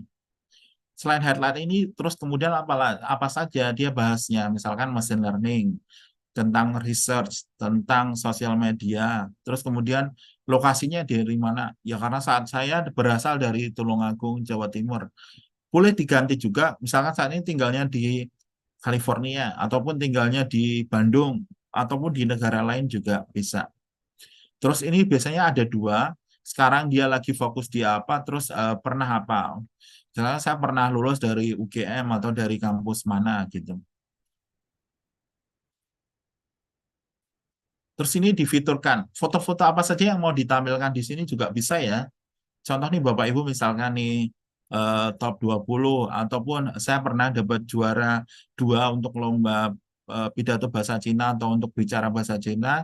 Terus kemudian ada foto-foto apa lagi bisa ditampilkan di feature foto. Terus aktivitasnya pernah baru ngapain aja. Ini bukan ya, ini bisa dilihat kalau Bapak Ibu masuk login. Lah, ini disumari tentang ini. Saya tidak terlalu menulis panjang ya. Kayak tadi Ripto adalah orang apa. Kemudian ini hanya contoh saja. Nanti kalau Bapak Ibu untuk mencari beasiswa juga bisa ya, nanti disesuaikan. Misalkan Andi is scholarship hunter, ini fokus negaranya mana, terus topiknya, majornya apa, boleh. Terus kemudian dikasih informasi, Andi pernah berpengalaman di bidang ini. Terus nanti ininya apa selain, oh pernah kerja di bidang apa saja, misalkan pernah masuk ke IT konsultan atau di bidang apa saja. Kemudian pendidikan yang pernah didapatkan selain dari UGM atau dari kampus yang sebelumnya dari mana saja. Gitu. Terus ada lisensi sertifikat, misalnya saya sudah pernah punya sertifikasi di bidang bahasa Cina tahun 2018 dan 2020. Terus ini ada voluntary tadi yang saya sampaikan juga. Kemudian ada pemberi rekomendasi sama keahlian, jangan lupa diisi juga. Sama pernah publikasi apa saja yang pernah publikasi.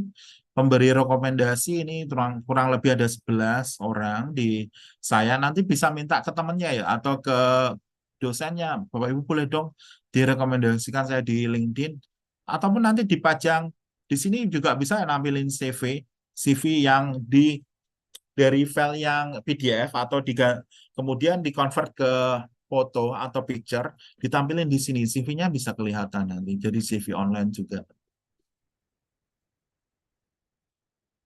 Kurang lebih seperti ini. Misalkan ada tadi ada juga disampaikan sama Pak Asriyadi terkait skill ya. Ada skillnya apa, bisa bahasa apa, saya bisa bahasa Mandarin.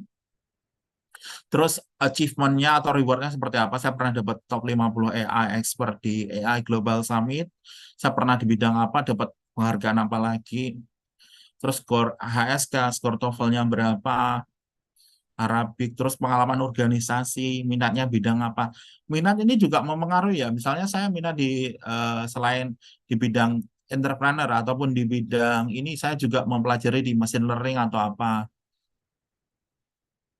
Oracle, Accenture, terus grupnya apa saja, machine learning, data science. Terakhir isu-isu yang lebih suka dituju. Oke, demikian ya Bapak Ibu untuk yang dari LinkedIn. Kita akan kembali ke sesi tanya jawab. Kita akan undang kembali ya ke Bapak Asriyadi. Pak Asriyadi, halo, selamat siang ya. Selamat siang atau selamat sore waktu Indonesia bagian Barat. Pak Asriyadi. Baik. Ada yang pertanyaan juga. Kita akan lanjut ya ke pertanyaan selanjutnya. Baik, untuk selanjutnya mungkin boleh ke fitur raise hand dulu ya. Boleh bertanya, barangkali ada yang bertanya Bapak Ibu, kita akan buka 2-3 orang di fitur raise hand.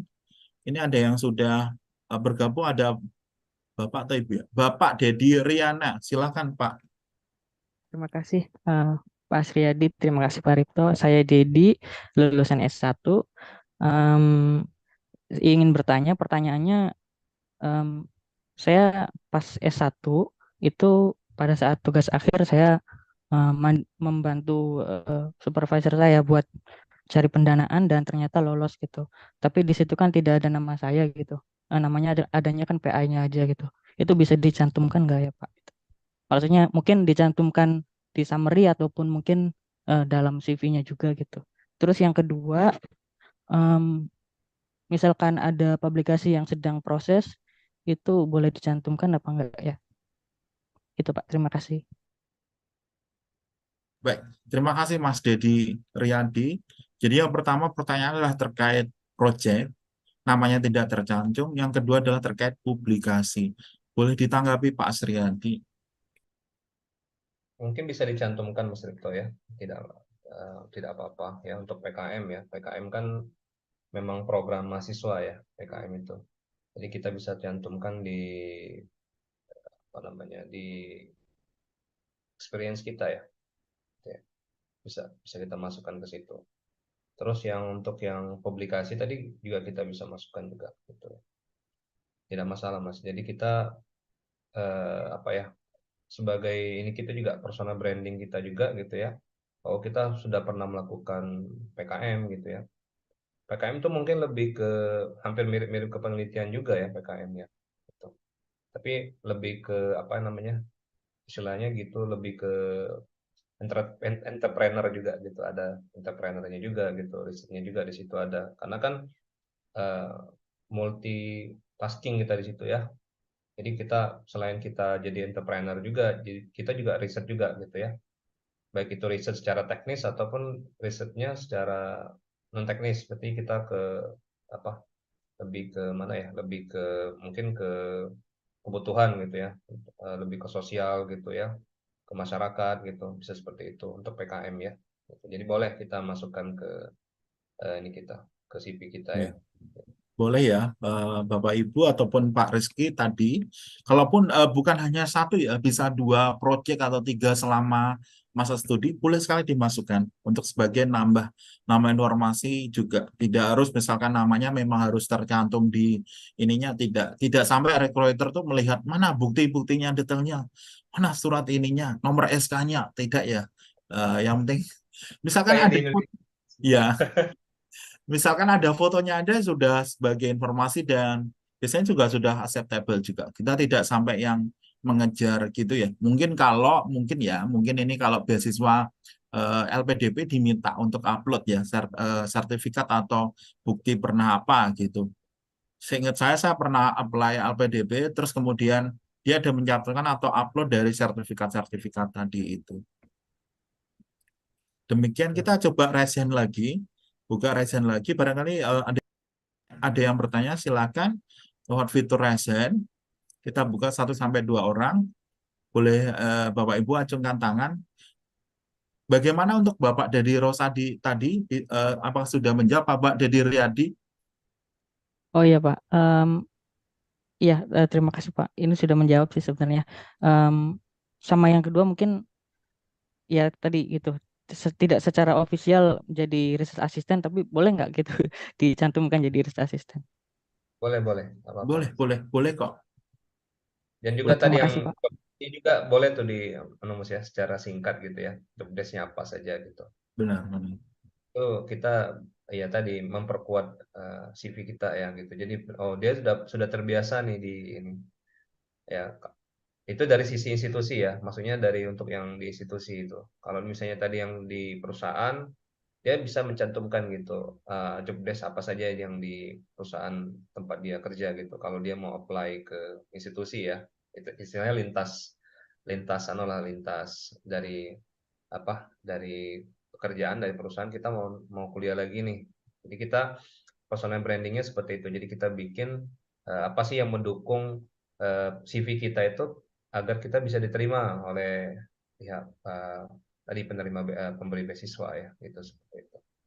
Jadi itu satu nilai plus untuk mereka gitu. Oh, berarti dia sudah terbiasa dengan bidang ini gitu ya. Oke. Baik. Terima kasih Pak. Sama-sama Mas Dedi.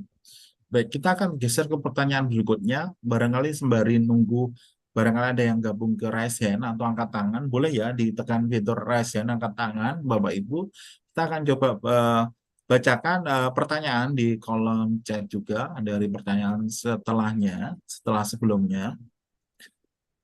Yakni terkait dari pertanyaan Bapak Zuki ya. Sudah ya tadi Profesor. Bapak Zuki ya, Profesor. Bapak Joni. Izin bertanya terkait apply beasiswa KAU untuk program doktoral. Jika S1 saya, teknik industri, dan S2 saya kepemimpinan dan inovasi, saya ingin ambil teknik elektro, apakah memungkinkan? Kebetulan penelitian terkait konversi dan konservasi energi, karena saat ini sebagai researcher di bidang tersebut, Bapak Joni. Iya, kalau saya coba jawab Mas Ripto ya. Ya, silakan Bapak. Ya, kalau pengalaman ini sih ya, pengalaman dari teman-teman saya itu ya, yang terutama yang misalnya dia lintas bidang gitu ya, itu memang agak bisa gitu. Cuman maksudnya agak susah ya. Susahnya gini, susahnya tuh kita mau adaptasi nantinya Mas Rito gitu. Karena kan S3 itu kan memang betul-betul spesifik ya gitu. Apalagi kalau misalnya di beberapa negara yang seperti di Taiwan, di Arab Saudi gitu ya, yang dimana butuh ada kita ada ujian juga gitu, comprehensive exam gitu, itu kaitannya juga seperti itu. Jadi perlu matrikulasi juga sih Mas Rito. Seperti di UK teman saya itu dia perlu matrikulasi untuk bidang tertentu gitu. Misalnya dia bidangnya tadi seperti konservasi energi gitu ya. Artinya dia bidangnya ke renewable energy nantinya. Perlu dia matrikulasi lagi. Apalagi kalau dari Pak Joni ya, Pak Joni dia S1-nya teknik industri, S2-nya kepemimpinan dan inovasi kebijakan ya gitu. Jadi kalau mau ke elektro sangat menurut saya sih berat gitu ya. Apalagi di kita di Arab Saudi di King Abdulaziz University ada comprehensive exam, dan comprehensive exam ini kita butuh background elektro yang kuat gitu ya. Kalau tidak ya bakal tidak mendukung nanti ke depannya seperti itu. Ya. Oke, Mas Rito. Baik. Mungkin ditambah Mas Rito. Iya, untuk pengalaman sih memang kalau ditanya bisa tidak dari beda jurusan coba apply, bisa karena beberapa ada yang memang beda. Tapi takutnya mungkin yang jadi dikhawatirkan mungkin background apalagi ya teknik industri dengan teknik elektro itu agak sedikit berbeda ya. Mungkin industri lebih ke arah manajerial ataupun industrial ya, industrial juga.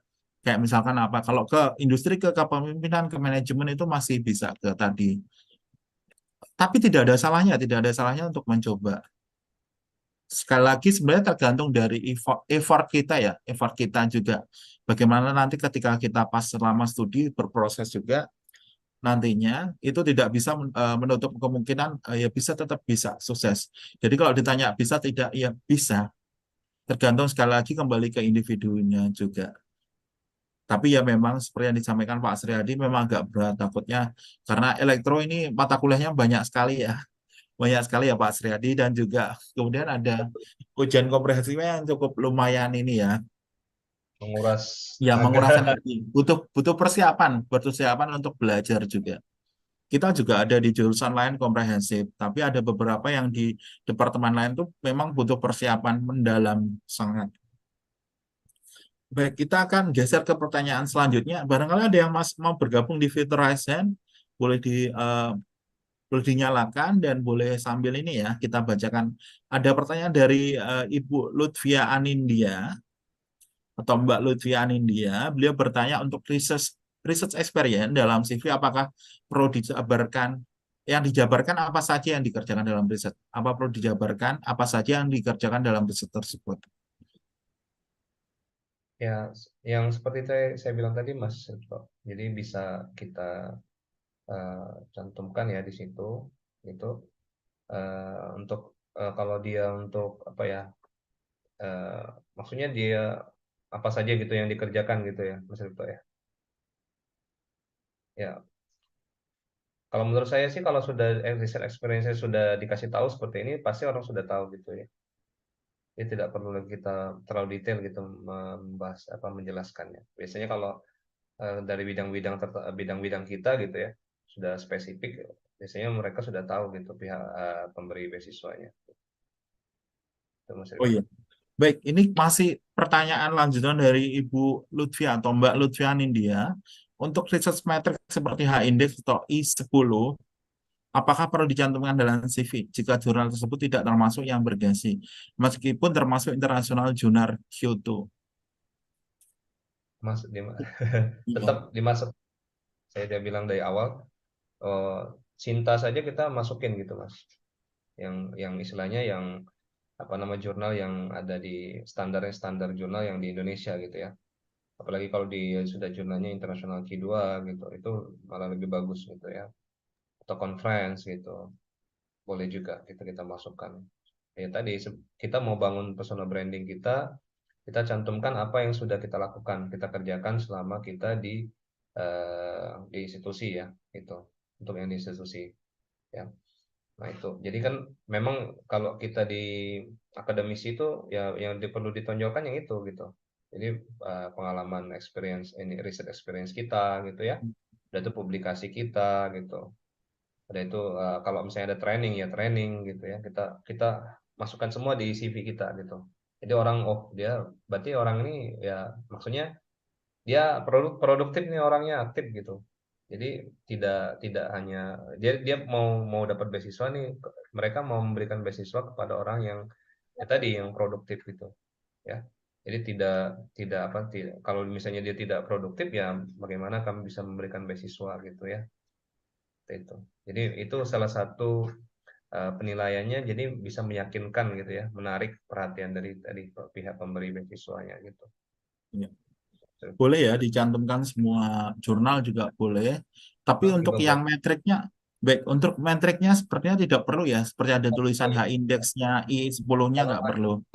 Kalau H-indeksnya itu biasanya kita kalau di Google Scholar atau di apa namanya Web of Science ya, Mas Rifto Ya, ya, itu WOS ya. biasanya muncul sendiri ya, benar. Itu sudah ada gitu. Di Google Scholar itu juga sudah ada itu. Nanti dia ngitung sendiri ya.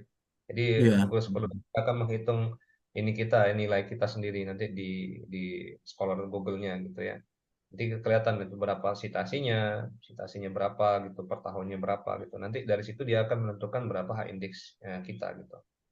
Jadi tidak perlu kita cantumkan di CV ya. Jadi tidak perlu dicantumkan di CV ya Bapak Ibu, bisa bisa tetap demikian tadi ya. Yang dicantumkan ya semua jurnal boleh dicantumkan, tapi skor indeksnya H-index ataupun I10-nya nggak perlu dicantumkan. Oke, untuk pertanyaan selanjutnya adalah dari pertanyaan Mbak Sita.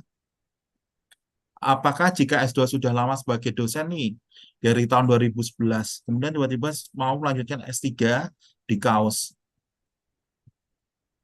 apakah ada kemungkinan? Ya, kalau ini sih Mas Ripto ya, Mbak Sita nih khususnya. Jadi kalau misalnya kalau kita mau S3 lagi gitu, ada persiapan-persiapan yang kita perlu. Yang pertama persiapan bahasa. Itu yang penting gitu ya.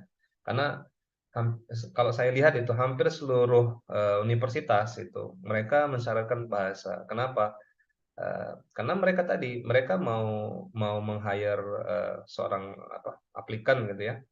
Mereka butuh butuh apa namanya keyakinan gitu ya bahwa orang ini tepat atau tidak gitu. Pertama IELTS tadi kaitannya dengan apa? Dengan publikasi ya, itu penulisan karya ilmiah gitu, penulisan paper. Jadi kalau misalnya dia tidak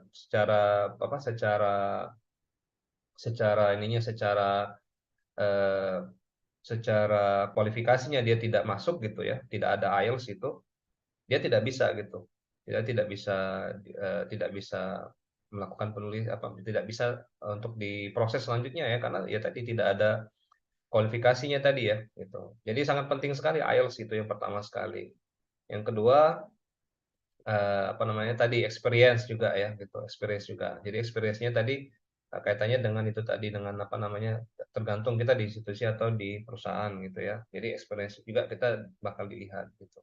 Jadi bisa Mbak Sita ya, apalagi Mbak Sita dosen gitu ya. Saya juga dari 2000, saya masuk PNS 2014 ya, dosen 2014.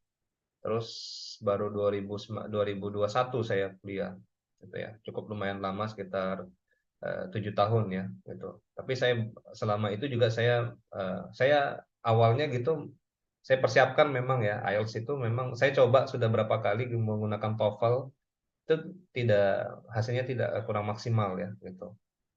Makanya saya menggunakan IELTS. Waktu itu kebetulan ada pelatihan juga, saya coba apply, alhamdulillah dapat gitu ya. Dan dari situ saya mulai mulai mencari-cari gitu ya, mencari-cari beasiswa, saya trace satu-satu gitu ya. Baik itu beasiswa, karena kebanyakan saya beasiswanya di luar negeri ya, bukan dalam negeri. Jadi saya coba gitu, pertama sekali yang saya cari adalah supervisor gitu.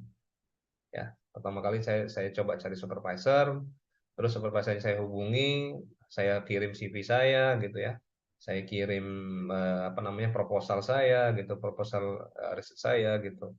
Nah dari situ baru baru baru ada panggilan-panggilan dari, ya paling tidak dari supervisor dulu, baru nanti kita selanjutnya baru kita coba cari beasiswa. Kebetulan yang di Jepang saya 2021 saya udah kuliah ya. Waktu itu karena masih COVID, masih corona, saya online kelas. Waktu itu kita kuliahnya sama supervisor seminggu 3 kali.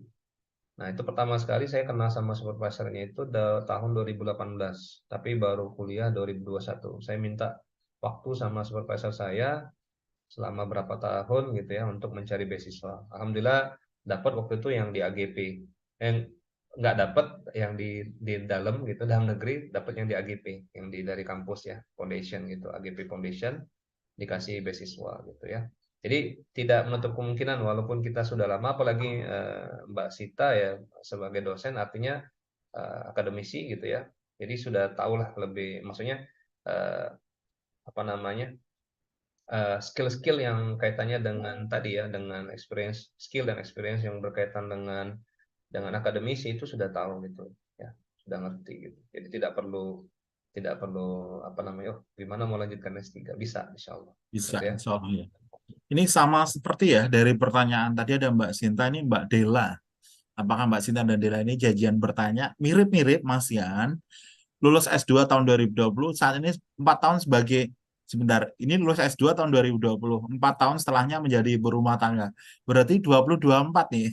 2020 sama plus 4 tahun kan mungkin 3 tahun ya. Lulus S2 2020, mungkin 4 tahun apa 3 tahun ya. Setelahnya menjadi ibu rumah tangga, apakah bisa lanjut S3 di KAU? Sepertinya masih bisa ya. Bisa. Kalau bisa. Jadi kalau misalnya tadi ya, makanya kalau misalnya kita nggak punya pengalaman nih ibu rumah tangga gitu ya. Jadi pengalaman yang kita pas ketika S2 gitu, kita cantumkan semuanya di situ. S1, S2 kita masukkan semua nggak apa-apa, ya. Jadi tidak menutup kemungkinan Mas ya. Jadi S1 udah lama nih. Ini kalau memang ada publikasi atau kita pernah jadi riset asisten gitu, kita cantumkan di situ. Ya, kita cantumkan di CV kita gitu. Agar apa tadi jadi personal branding kita ada nilai plus gitu ya. Baik. Terima kasih Pak Asradi. Ini satu lagi ada pertanyaan gabungan dari Mas Rizky SDA dan Mbak Junita, ini mirip ya, yang dicantumkan di CV. Tadi juga sempat dibahas ya, termasuk grant atau funding. Ini funding PKM apakah bisa dimasukkan? Sama kalau di jurnal Sinta juga apa juga bisa dimasukkan? Jurnal Sinta yang berbahasa Indonesia. Malah bahasa Indonesia itu saya terjemahkan semua dalam bahasa Inggris. Saya terjemahkan semua jurnal Sinta itu dalam bahasa Inggris. Kenapa ya? Mereka kan yang pihak pemberi beasiswa kan di luar ya. Jadi mereka kan menggunakan bahasa Inggris. Jadi ya taunya pakai bahasa Inggris. Jadi saya gunakan bahasa Inggris judulnya untuk riset gitu ya.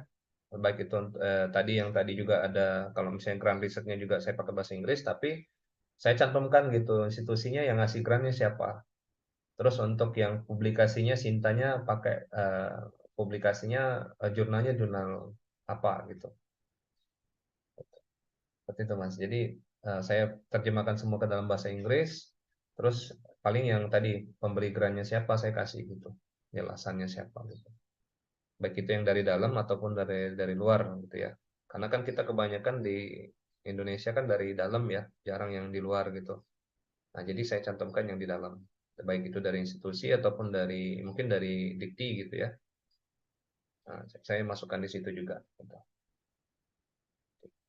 Baik, terima kasih Pak Asriyadi. Ini sebelum kita akhiri ada satu pertanyaan. Untuk bisa masuk ke KAU termasuk PSD itu minimal IPK-nya berapa? Pertanyaan dari Mbak Desi Nurjana. IPK-nya minimal 3 kalau nggak salah Mas. Minimal 3 ya? Atau kalau nggak skalanya itu 4/5 ya? Atau rata-ratanya itu 8 ya? Jadi yang rata-ratanya 8. Misalkan Bapak Ibu nih IPK-nya di bawah 3 itu sepertinya belum bisa ya. Mungkin minimal tuh 3,25 atau lebih bagus lagi kalau dapat 3,5 atau di atas 3,4 lah. Itu juga bisa. Tapi tidak menutup kemungkinan bisa dicoba ya. Barangkali yang 3 pas atau 3,25 karena kadang rezeki datang saat kita tidak tahu juga. Jadi penting coba saja apply. Yang itu Mas, yang syarat minimal Mas, maksudnya syarat minimal apa namanya? Bukan syarat minimal sih. Jadi kalau di Gapol ya, untuk yang portal Gapol yang KAU itu minimal very good katanya, seperti itu. Oke, jadi di atasnya good ya, berarti very good ya. Ya, paling minimal itu. Jadi kalau misalnya sudah very good, insya Allah mudah-mudahan kalau sudah diproses gitu ya semuanya, baik itu di fakultas, departemen, insya Allah lolos gitu. Baik. Oke, kita sudah hampir kita 2 jam. Ada pertanyaan terkait untuk yang KAUS.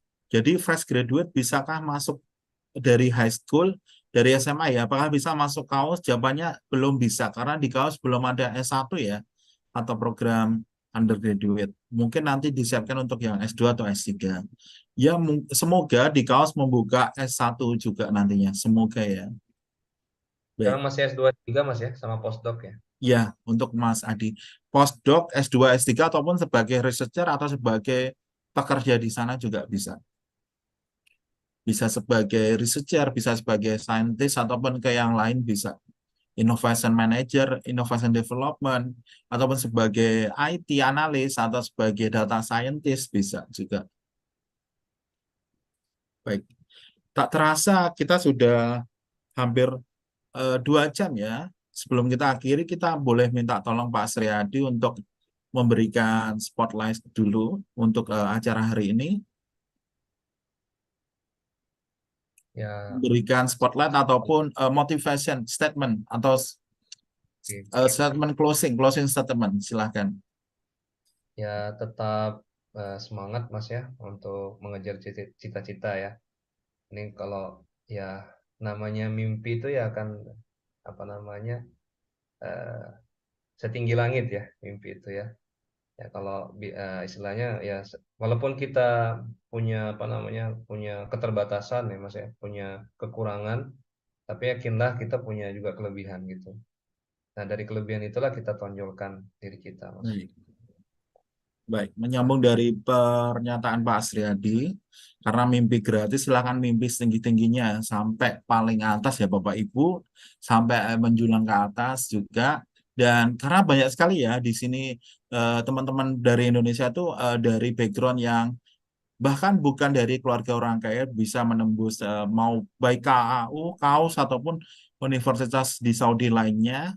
Yang penting tetap kerja keras Bapak Ibu dan boleh bergabung di acara kami yang free yang lainnya, boleh yang berbayar boleh juga. Dan kami mohon Bapak Ibu silakan untuk ramaikan di sosial media baik di Instagram ataupun dari YouTube kami. Tinggal nanti Bapak Ibu bisa cek nih, ada banyak sekali video yang kami tampilkan di YouTube Belajar Berbagai ID juga.